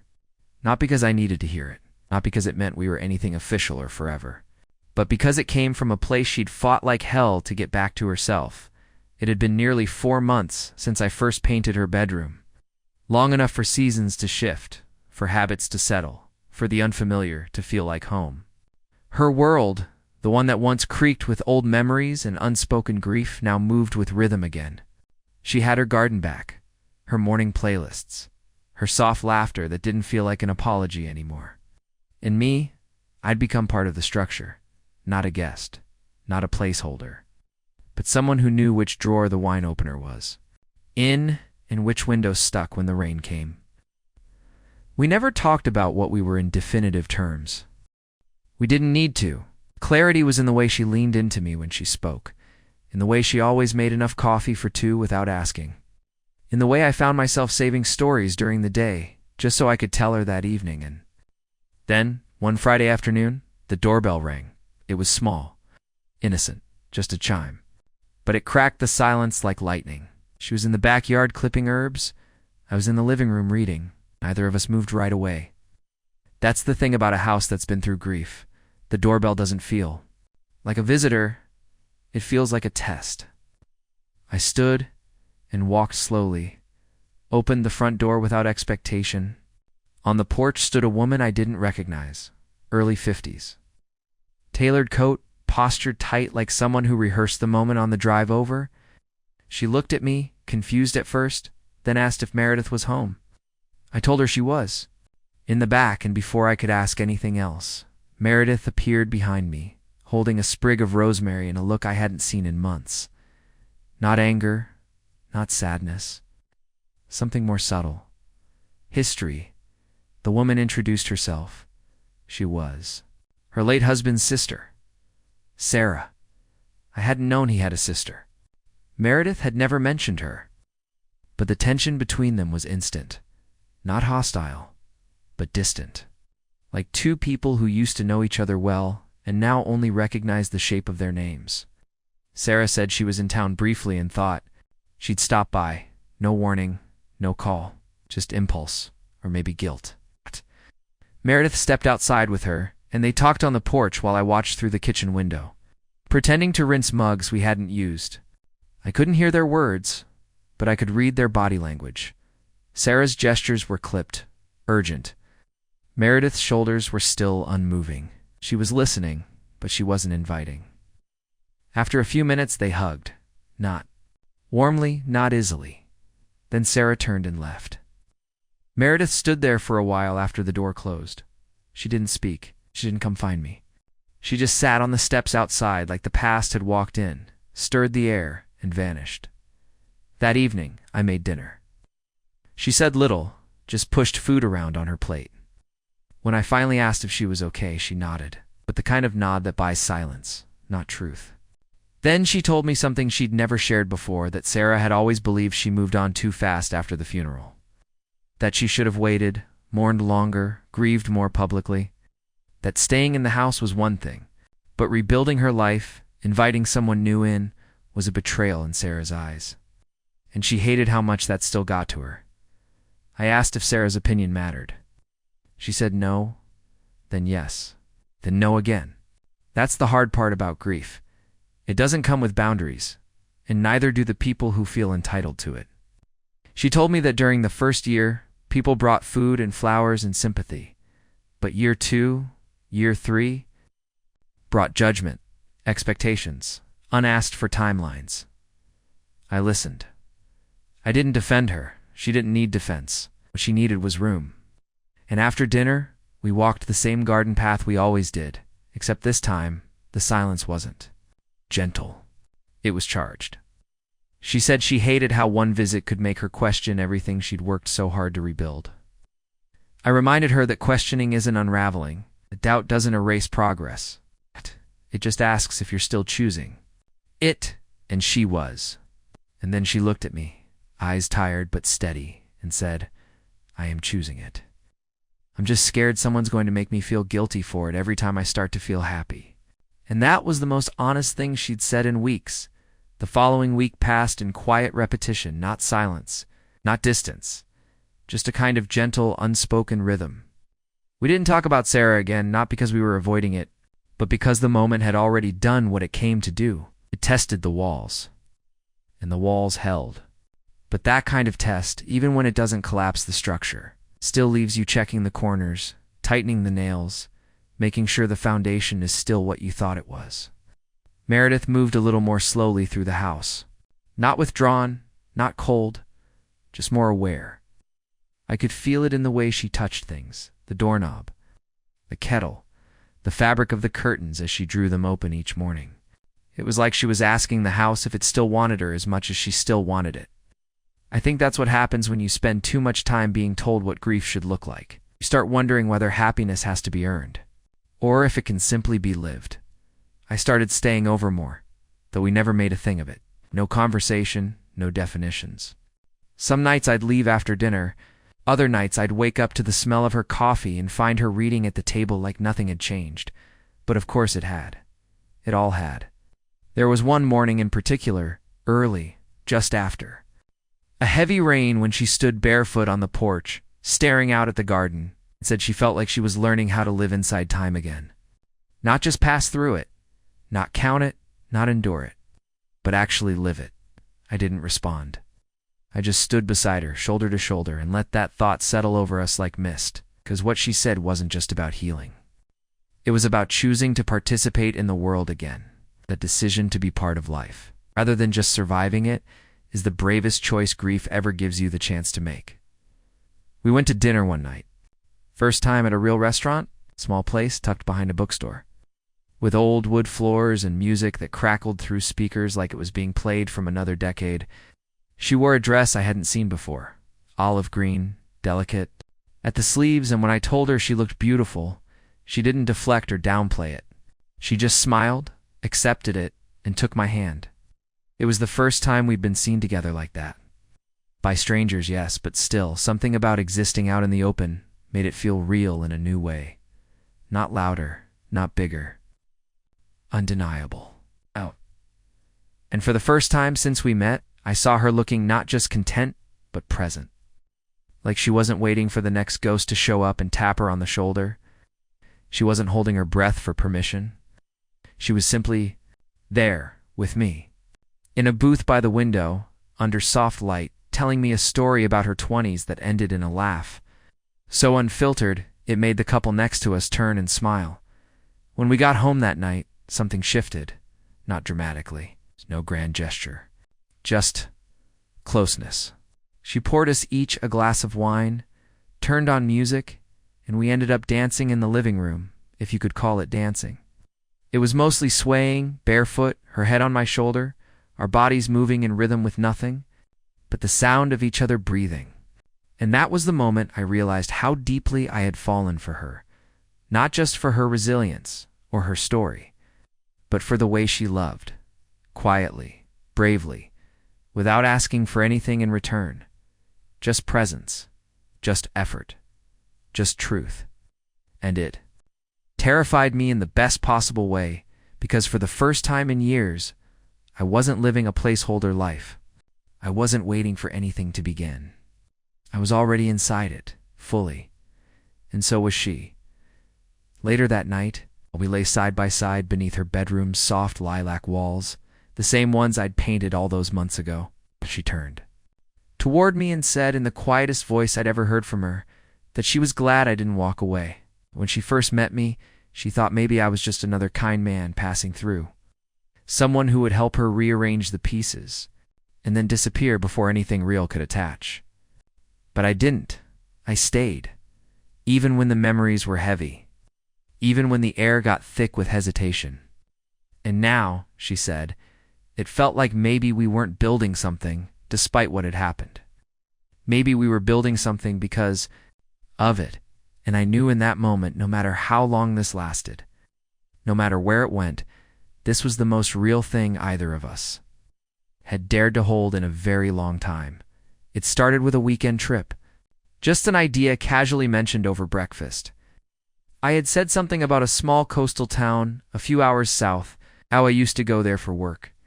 How the light hit the water just right around sunset, and how the boardwalk smelled like salt and old wood and lemon ice. She'd paused, a coffee mug halfway to her lips, and said we should go. Not in that tentative, maybe someday way, but like she meant it. So we did. 2 days later, we packed a small bag. Hers had books and tea. Mine had tools I probably wouldn't need but brought anyway, and we drove with the windows cracked. The wind threading through the car like we were making up for all the time she'd spent inside. She looked out the window for most of the drive, hand resting on the edge of the seat, sunlight kissing her skin in patches as the trees passed. She didn't talk much, and I didn't ask her to. The silence between us wasn't empty anymore. It was something we shared, something that felt earned. The town was everything I remembered and more. Quieter maybe, but somehow even more alive for it. We checked into a small inn with creaky floorboards and chipped paint on the windowsills. The kind of place that didn't pretend to be anything more than what it was, and she loved that. She said she didn't need luxury, just honesty. Became a theme. We walked for hours. Along the pier, past shuttered storefronts and fishermen hauling buckets of silence. She told me about summers she used to take with her husband before the diagnosis. Trips that always ended too soon. Plans that never quite unfolded. And I could tell she wasn't comparing. She was remembering. Letting the old life breathe beside the new one, without needing to pick one over the other. That night we watched the ocean go dark from a bench tucked into the dunes. She leaned her head on my shoulder, and whispered that she felt like she was finally getting pieces of herself back that she thought the world had taken permanently. And I didn't say anything, because the truth didn't need narration, just needed to be witnessed. Back at the inn, we fell asleep with the windows open, the breeze carrying in the distant sound of waves. And I realized that all of it wasn't just some beautiful accident. It was a life, small, slow life, that neither of us had planned, but had chosen anyway, piece by piece. The next morning, over toast and scrambled eggs in a dining room that smelled like cinnamon and old pine, she looked at me across the table and said she wanted to meet the people in my life. My people, my family, my friends. She wanted to be more than just the quiet corner of someone else's story. She wanted to be in it. And that single sentence cracked open something I hadn't realized. I'd been holding fear, maybe, or some lingering guilt that told me I was trespassing in a space I didn't earn. But here she was, not just opening the door wider, but walking through it herself. It scared me, but it also grounded me in a way I hadn't felt in years. 2 weeks later, I brought her to my sister's house. Nothing fancy, just dinner. I didn't tell them much beforehand. I wanted it to be clean, unscripted, and it was. My sister hugged her like they'd met years ago. Her husband cracked jokes. The kids were loud and chaotic and beautiful in the way only children can be when they're unaware of how sacred it is to be seen without judgment. And Meredith, she didn't flinch. She held babies. She helped with dishes. She laughed at stories I hadn't told in years. She belonged not because she was trying to, but because she had decided to. That's what I noticed about her now. Everything she did was a decision, to stay, to show up, to love again. It wasn't light or careless or naive. It was deliberate. And I think that's why it meant so much more. Because she wasn't falling anymore. She was standing in it. When we got back to her house that night, she walked in like it was hers again, fully, not a memory box, not a sanctuary of silence. A home. She kicked off her shoes, tied her hair up, and poured 2 glasses of wine. And we sat in the living room, beneath the soft hum of a lamp and the whisper of a jazz record she'd played 100 times before. And she said it, clear, quiet, certain, that she was ready. Not for something dramatic, not for promises, carved in stone, but for presence, for movement. For life that wasn't measured by loss, but by what came after. And in that moment, I knew I'd never have to guess where I stood with her again, because she wasn't looking backward anymore. She was building forward, and she was building with me. Summer slipped into late September without ceremony. Mornings grew cooler. The garden began to retreat. Her porch, once drenched in sun, now collected quiet shadows by midday. But the pace of life didn't slow. If anything, it quickened. After our weekend trip and the dinner with my sister's family, the gravity of what we were building together became real in a way it hadn't before. It wasn't just the soft comfort of routine or the warm pulse of emotional safety anymore. It was movement, decisions, conversations about next steps. The future wasn't something that hovered vaguely at the edge of our lives. It was arriving. One day she asked me if I had ever thought about moving, not just in theory, but actually. Packing up my place and choosing to live somewhere else, somewhere with someone. It wasn't a hint or a proposal. It was a seed. And I told her the truth, that I hadn't thought about it seriously in a long time. But lately I was thinking about little else. The logistics of combining lives came up in small ways. Where would her books go? Would we keep 2 coffee makers? How many towels did 2 people who loved their solitude actually need? It was strange to be building a new version of adulthood in your 40s and 50s. Strange, but grounding. Out. We weren't doing this out of urgency. There was no ticking clock, no unmet timeline. Just the slow, steady realization that 2 lives once broken apart could in fact be fitted together without losing the shape of either one. Still, there were adjustments. I'd never lived with someone who needed long silences after reading a letter from their past. She'd never lived with someone who left half-finished notebooks, scattered across kitchen counters like breadcrumbs from a mind that never stopped thinking. But we learned. She started letting me play music in the kitchen while we cooked. Started waiting to ask questions until she'd had her tea and her silence. We didn't get it right all the time, but the effort was mutual. And in a world where most people expect love to either show up perfect or not show up at all, that effort became our love language. One day her niece came to visit. A teenager, bright-eyed, opinionated, curious in the way only 17-year-olds can be. She asked questions. Bold ones. Did I sleep over a lot? Was I going to move in? Did we think about getting married? I expected Meredith to stiffen, maybe change the subject. But she didn't. She smiled, said we're figuring it out, and squeezed my hand beneath the table where no one could see. That moment struck me more than I expected, not because of the answer, but because of how natural it felt to give it. We really were figuring it out, not defending it, not performing it, just living it. The niece stayed for a weekend, and I got to see another version of Meredith, not just the woman I had grown close to, but the anchor in someone else's life.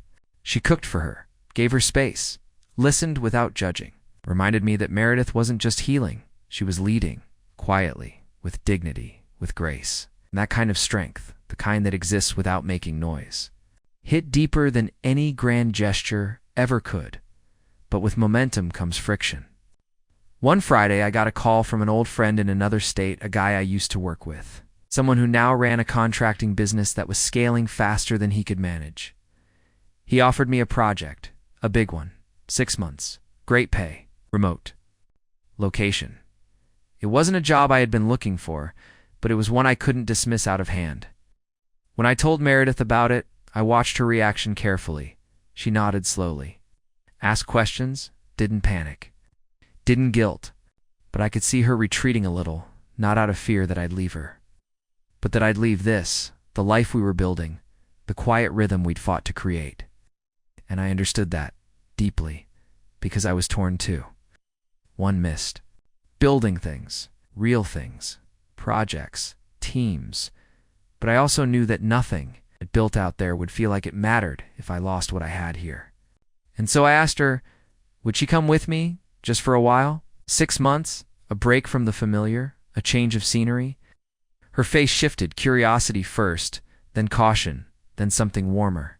She said she didn't know, that she'd think. About it, that night we didn't sleep much, not from conflict, from weight. The kind of weight that comes when two people realize they want the same thing, but aren't yet sure how to carry it together.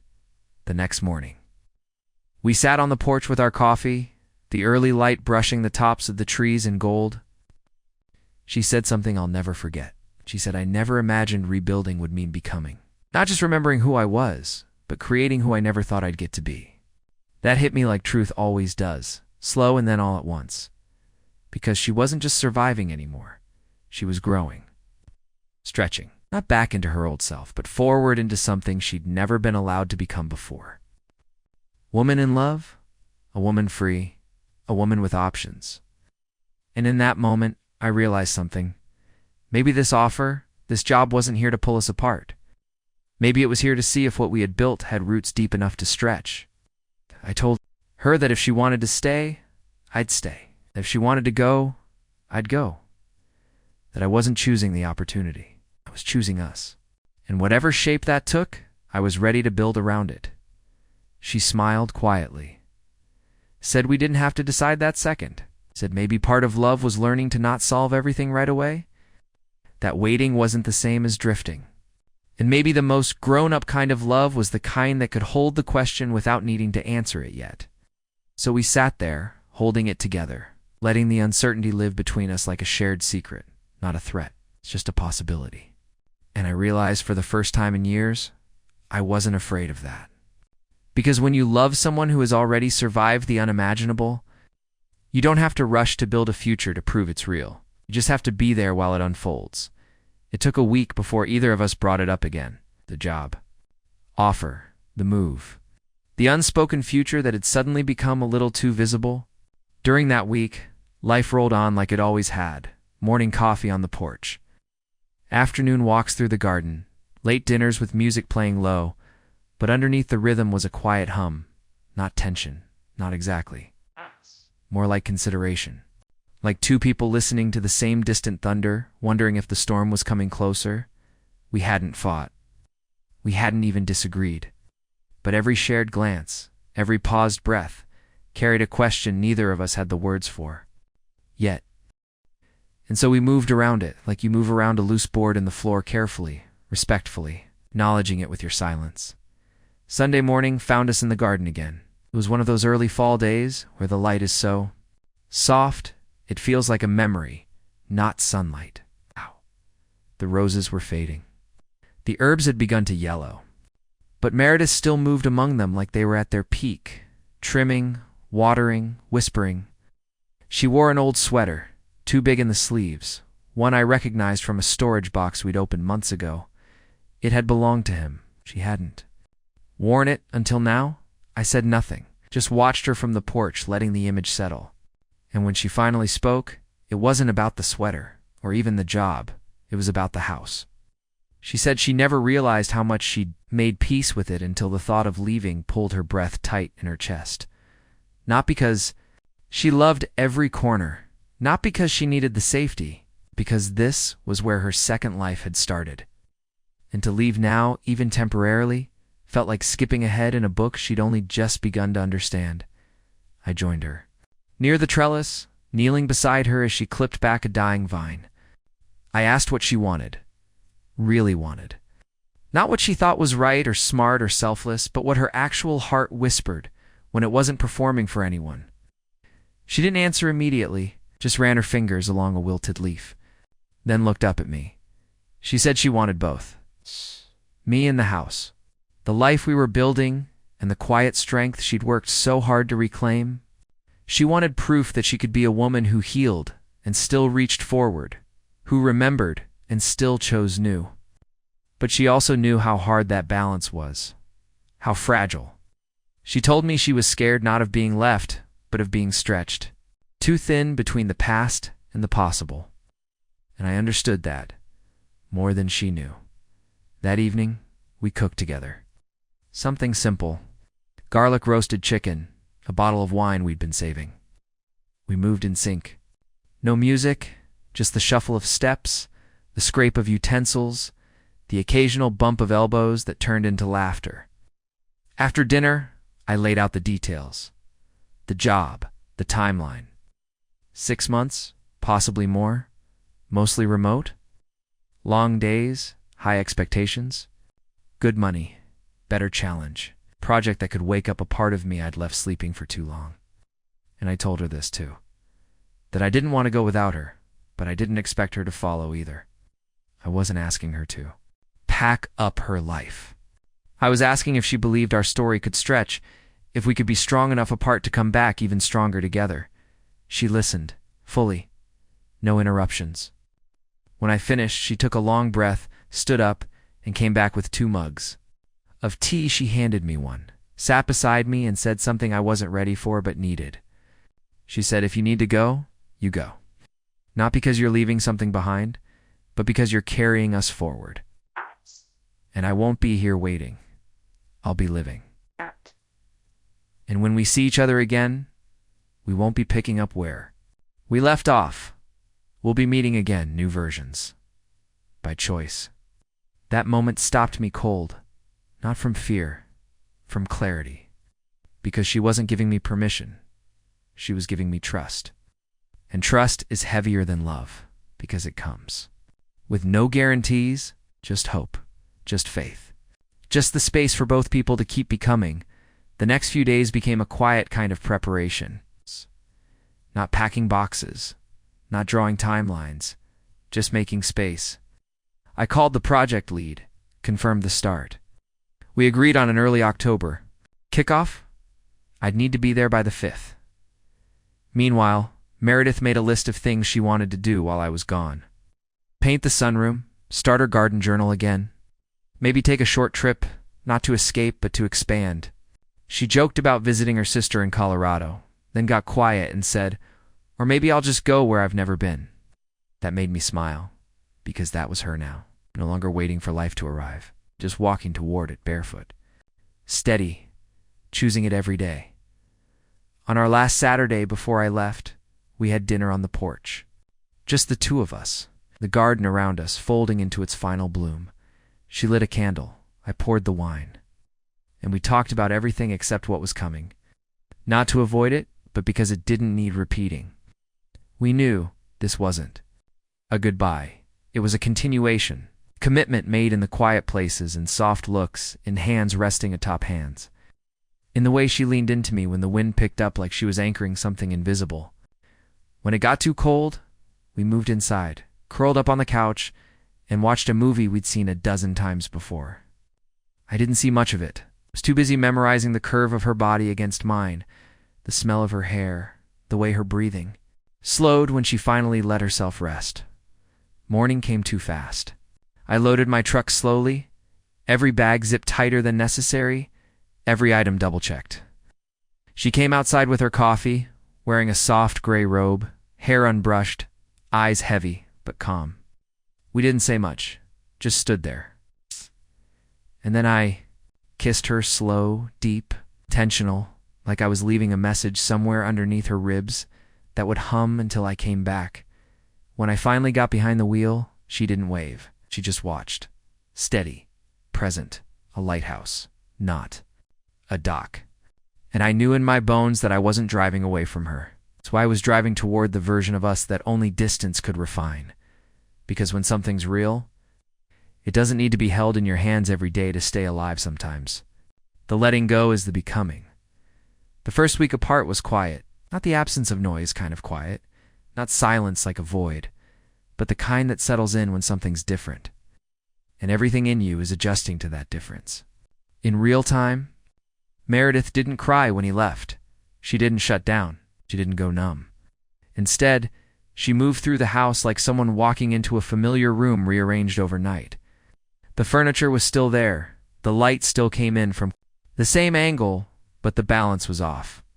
His absence wasn't a hole. It was a new shape she had to learn how to live beside.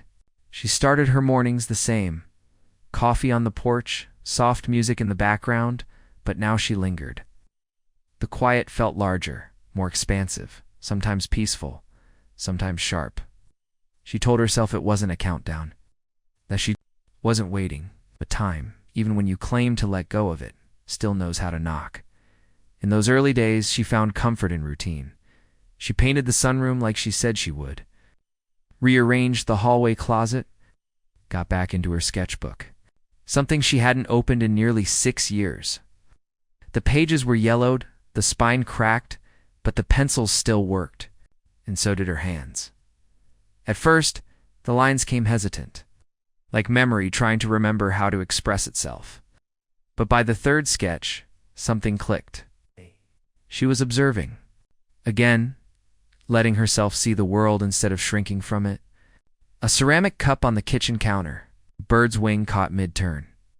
Her own reflection in the hallway mirror, drawn not for vanity, but for proof that she was still becoming. That absence hadn't stopped the momentum. It had simply changed the angle. In the evenings, she walked the neighborhood. Not far, just enough to feel the rhythm of the town again. She waved to the neighbors she once avoided, stopped to compliment a stranger's garden. What? Let herself breathe the kind of air that comes from doing nothing with intention. What? She lit a candle beside the painting in the bedroom, the one he had made. The one she had once been afraid to even look at. And she'd read beside it for an hour before bed. It wasn't ritual. It wasn't grief. It was presence. It was her letting all the versions of her life exist in the same room without needing to fix or sort or suppress. When friends called, the few who had stayed through the darkest chapters, she answered. She didn't pretend she was fine. She didn't perform stability. She just let them in, piece by piece. Her voice was clearer now, not louder, but anchored. And for the first time, she didn't feel like she had to explain him to anyone. It wasn't a question mark. He wasn't a rebound. It wasn't a phase. He was simply part of her life now, even when he wasn't physically there. Meanwhile, 3 states away, he adjusted to. The new project was bigger than he remembered projects being. Bigger in scope. Bigger in demands. The team was sharp, young, driven, some of them barely out of college. Buzzing with ideas and startup language that felt foreign to his bones, but familiar to his instincts. He hadn't led in years. Not like this. But something inside him reactivated, like a dormant muscle finding its rhythm again. He worked long hours, early mornings, late meetings. It was a different kind of exhaustion, not emotional, but purposeful. And with each day that passed, he found himself remembering why he loved building things. Not because of the results, but because of the process, the raw beginning, the messy middle, the slowly emerging clarity. It mirrored what he'd just lived through with her. Maybe that's why it made sense to be here now, apart. Because both of them were in build mode. It's just on different sites, he called her most nights. Not out of obligation, out of desire.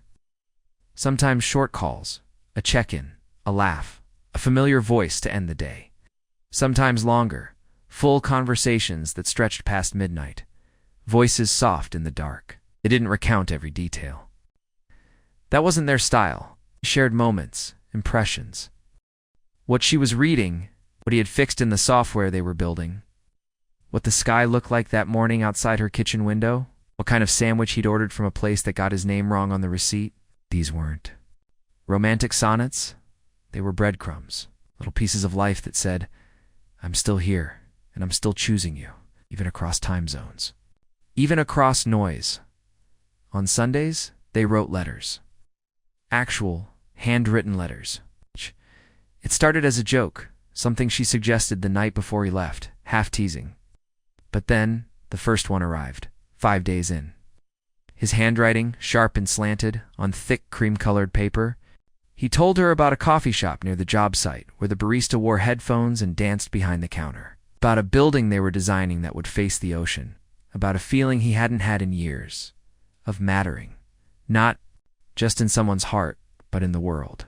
She read it 3 times, then wrote back. Told him about a dream she had where they were painting a fence, laughing, then lying on their backs, watching the stars turn overhead. Told him about the tomatoes in the backyard that had somehow survived the early frost. Told him she missed him, not with sadness, but with space. The kind that makes room, not walls. And so the weeks passed. 5, then 6. The calls continued. The letters stacked neatly in the drawer beside her bed began to form a rhythm of their own. She didn't count the days, not in that way. But there was a calendar on the fridge, and she did mark them, little stars next to the ones he called. Small hearts next to the ones she wrote, not to tally. Just to remember. To see the shape of their connection drawn in ink and intention. Around week 7, they talked about visiting, meeting in the middle. Somewhere quiet, somewhere new, no pressure, no plans. Just space to be in each other's presence again without interruption. They agreed on a date, 3 weeks out. Enough time to clear their schedules, enough time to feel the build-up, but something shifted around week 8. Not in the love, not in the intention, but in the rhythm. His calls got shorter. Not colder, just compressed. The project was accelerating. Deadlines moved. The team needed more from him. And Meredith felt it, subtly at first. A text delayed. A voice a little more distracted. Conversation that ended with, I'll call tomorrow, and didn't. She didn't panic. She didn't spiral. She just noted it. Let herself feel the sting without letting it shape the story, because she knew better than to let fear write dialogue for someone else. But she also knew how easy it was to drift. Not out of malice. Out of motion. And so, that week, she wrote a letter she didn't send. She poured into it the truth, that she didn't need constant attention, but she needed awareness. Love, when stretched across miles, had to breathe, yes, but also had to be held. That she wasn't asking for more. She was asking for presence. She folded the letter. Placed it in her journal. Waited 2 days later, he called. Late, tired, his voice was slow, but his words were sharp. He apologized not with excuses, but with self-awareness. That the project had begun to take more than he'd realized. That somewhere in the momentum, he'd stopped giving the same energy to the why of it all, and she was the why. That he missed her. Not just in the poetic sense. It's in the everyday sense. The way you miss your own hands when they're cold. She said thank you. Said she understood, and the tension dissolved. Not because the distance was gone, but because the attention had returned. That was all they needed. Not fixes. Not schedules. Just awareness.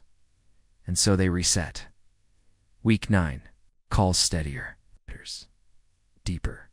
Conversations more intentional. Plans for their visit moved up. Neither of them said it directly, but they both felt it, that love is not sustained by words or effort alone, sustained by choice. Every day, especially on the days when your life is full, your mind is scattered, and your energy is spent. That's when the choosing matters most. By week 10, she was packing. A weekend bag, 2 books, sweater he once said looked like autumn on her shoulders. She didn't overthink. It didn't rehearse anything. Just zipped up the bag, walked through the house, turned off the lights, and locked the door behind her. She was ready to see him, not to close the distance, but to meet him again new. The train pulled in just after 3 in the afternoon. Station was small, half forgotten by time. Chipped benches and a vending machine that hadn't been stocked properly in years. Meredith stepped down onto the platform carrying a weekend bag, and the kind of energy that doesn't come from nerves, but from awareness, an acute physical understanding that she was about to enter a space that hadn't held her in almost 10 weeks. She wasn't worried, but she wasn't naive either. Distance changes people, even people who love well, even people who mean it. It either stretches the connection or reveals where it's already frayed. He was waiting near the exit, leaning against a railing, a brown jacket pulled tight across his chest, hands in his pockets. He hadn't seen her yet. His eyes scanned every new passenger, expectant but calm, like he was preparing himself to see her in a new shape. Meredith paused before walking toward him, letting herself take him in, not his memory, but his present. Tense, he looked good, tired maybe, thinner, his beard a little thicker than when he left. But his posture was steady, and that steadiness reached her before his eyes did. When he finally saw her, his face shifted. It wasn't a grin, not an explosion of joy. It was quieter than that, more sacred. Like recognition. Like the moment when a song starts and you realize you already know all the words. They didn't rush to each other. There were no movie scene embraces, no twirling in circles.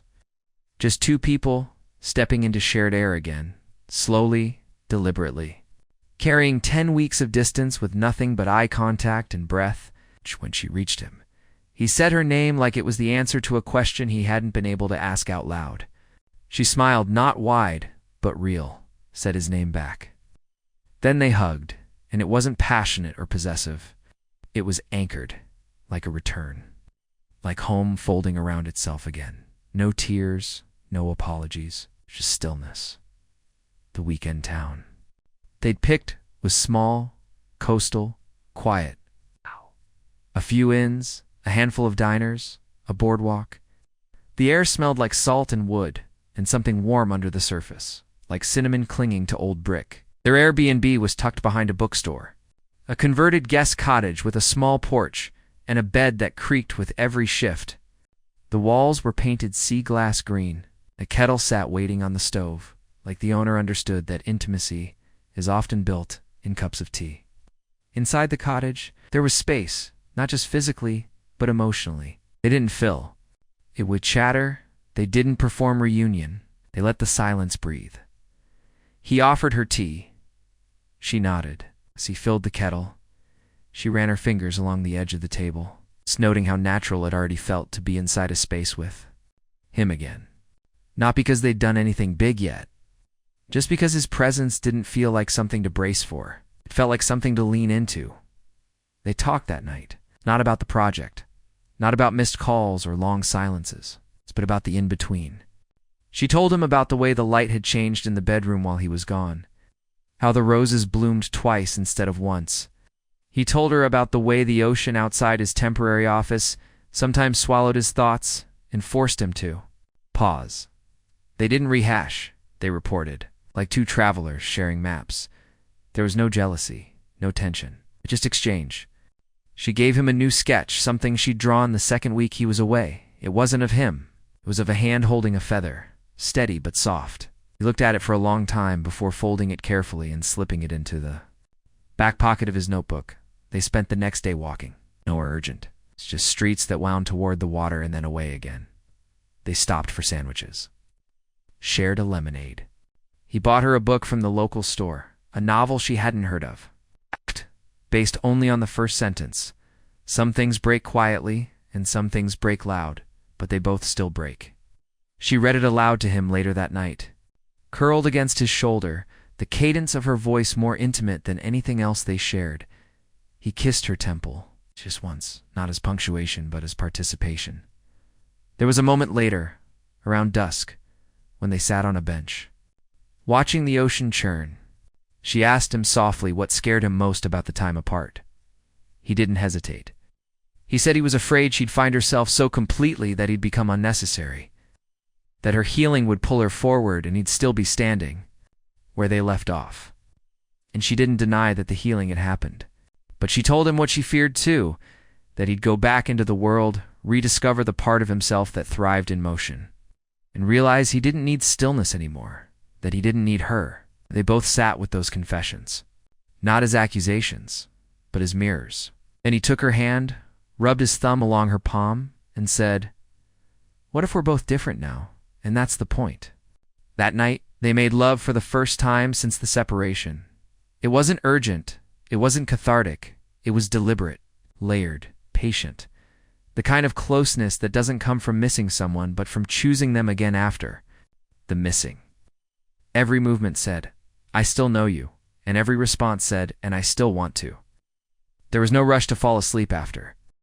They stayed awake, hands resting on each other's bodies like maps they didn't want to fold away. She traced the line of his jaw. He kissed the inside of her wrist. And in those hours, they relearned the language they had once spoken fluently. Not out of necessity, but desire. The next morning, she made breakfast. Eggs, toast, blackberries in a chipped bowl. He read the newspaper out loud, skipping headlines, reading only the good parts. They laughed about something stupid. They didn't talk about what came next until the bags were zipped and the room looked lived in again. She turned to him and said, "So where do we go from here?" Not dramatic, just curious. He didn't answer right away. He just looked at her. Really looked. At the way her hair curled near her ear, the way her hand rested lightly on the doorframe like she was half here, half somewhere else. Then, he said, "We go forward, not back. Not to what we were before the job. Not to what we were before the porch and the paint and the grief. We go forward as the people we are now, whatever shape that takes." She nodded, not because it was a perfect answer, but because it was the right one. On the train ride home, she stared out the window and didn't try to analyze what the weekend meant. She didn't try to define the shape of the next step. She just let the motion carry her, let the rhythm of the tracks remind her that life is always moving, even when you're still. She thought about how far they'd come, how quietly the transformation had unfolded, how subtle the shift had been from grief to growth to love, and how grateful she was that he'd come into her life not with answers, but with presence. He drove back to the city slowly, windows down, hands at 10 and 2. No music, just the road and the memory of her beside him. He didn't feel the panic. He thought he might. Didn't feel like he had to call her the second he got back. Didn't feel like something would break if he didn't hold it tightly. What he felt was trust, not in an outcome. In her, in what they'd built, in the fact. That love, when it's real, doesn't evaporate the moment you step outside its glow. It lingers. It roots. It returns. In the days that followed, they didn't fall into a pattern. They didn't suddenly text more. They didn't start planning months ahead. But the space between them changed. It softened, became known. Calls came when they needed to. Silence was no longer ominous. It was just another form of care.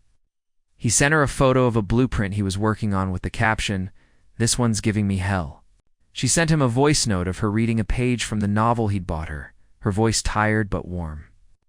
And in those small ways, they kept showing up, not with urgency, but with intention.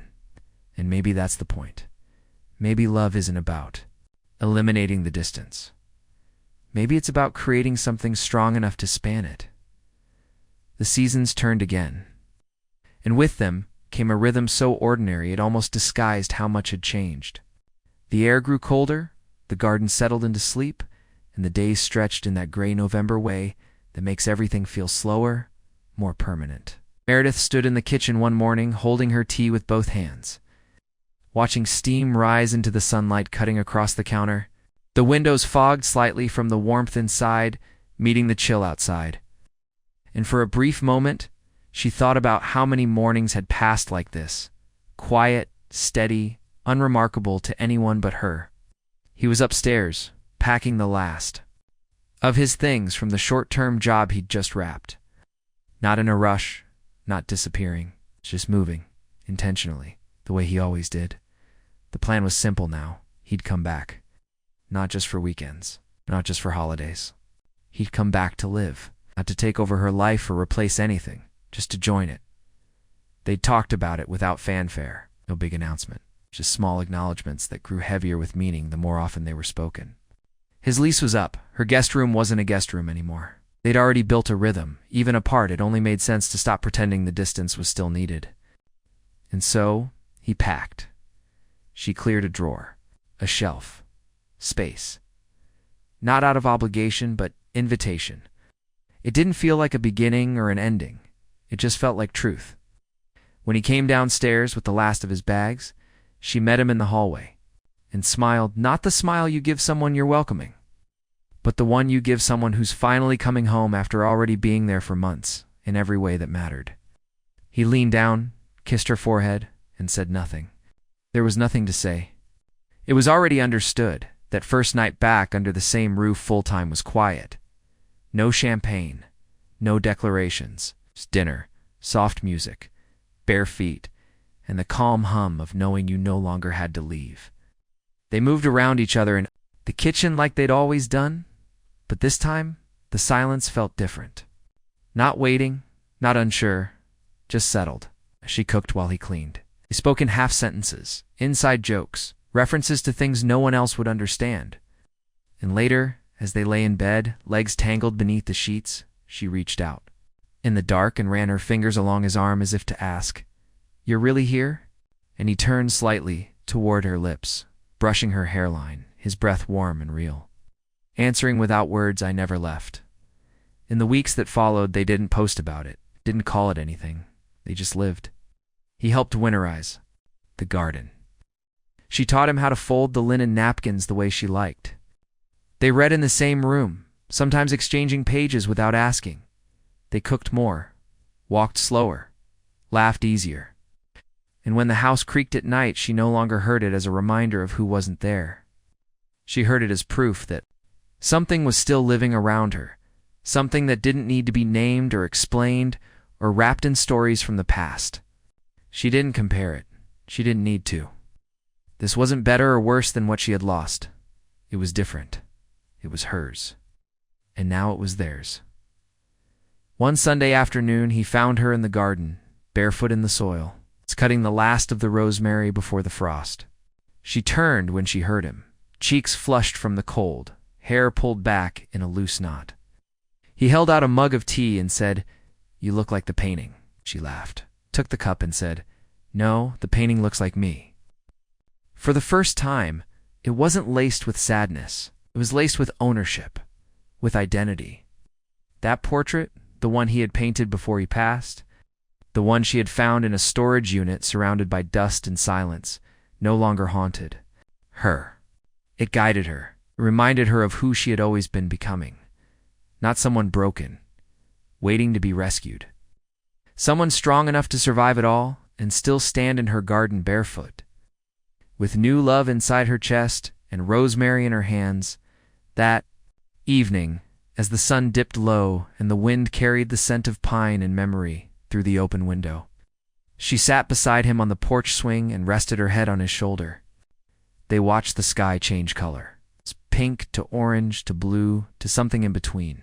Finally, after a long silence, she whispered, "I think I'm finally proud of how I stayed. Not just here, but here." She tapped her chest lightly, and He placed his hand over hers. No response, no analysis, just presence.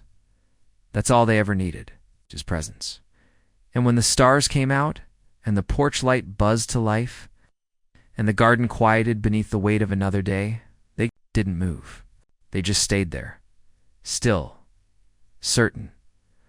A woman who once thought butterflies died after 50. And a man who showed up with paint and patience and ended up writing himself into the margins of her life until eventually they both stopped seeing. The edges altogether. No finale. No perfect ending. Just a life still unfolding. Together. Up next, you've got 2 more standout stories right on your screen. If this one hit the mark, you won't want to pass these up. Just click and check them out. And don't forget to subscribe and turn on the notification bell so you don't miss any upload from us.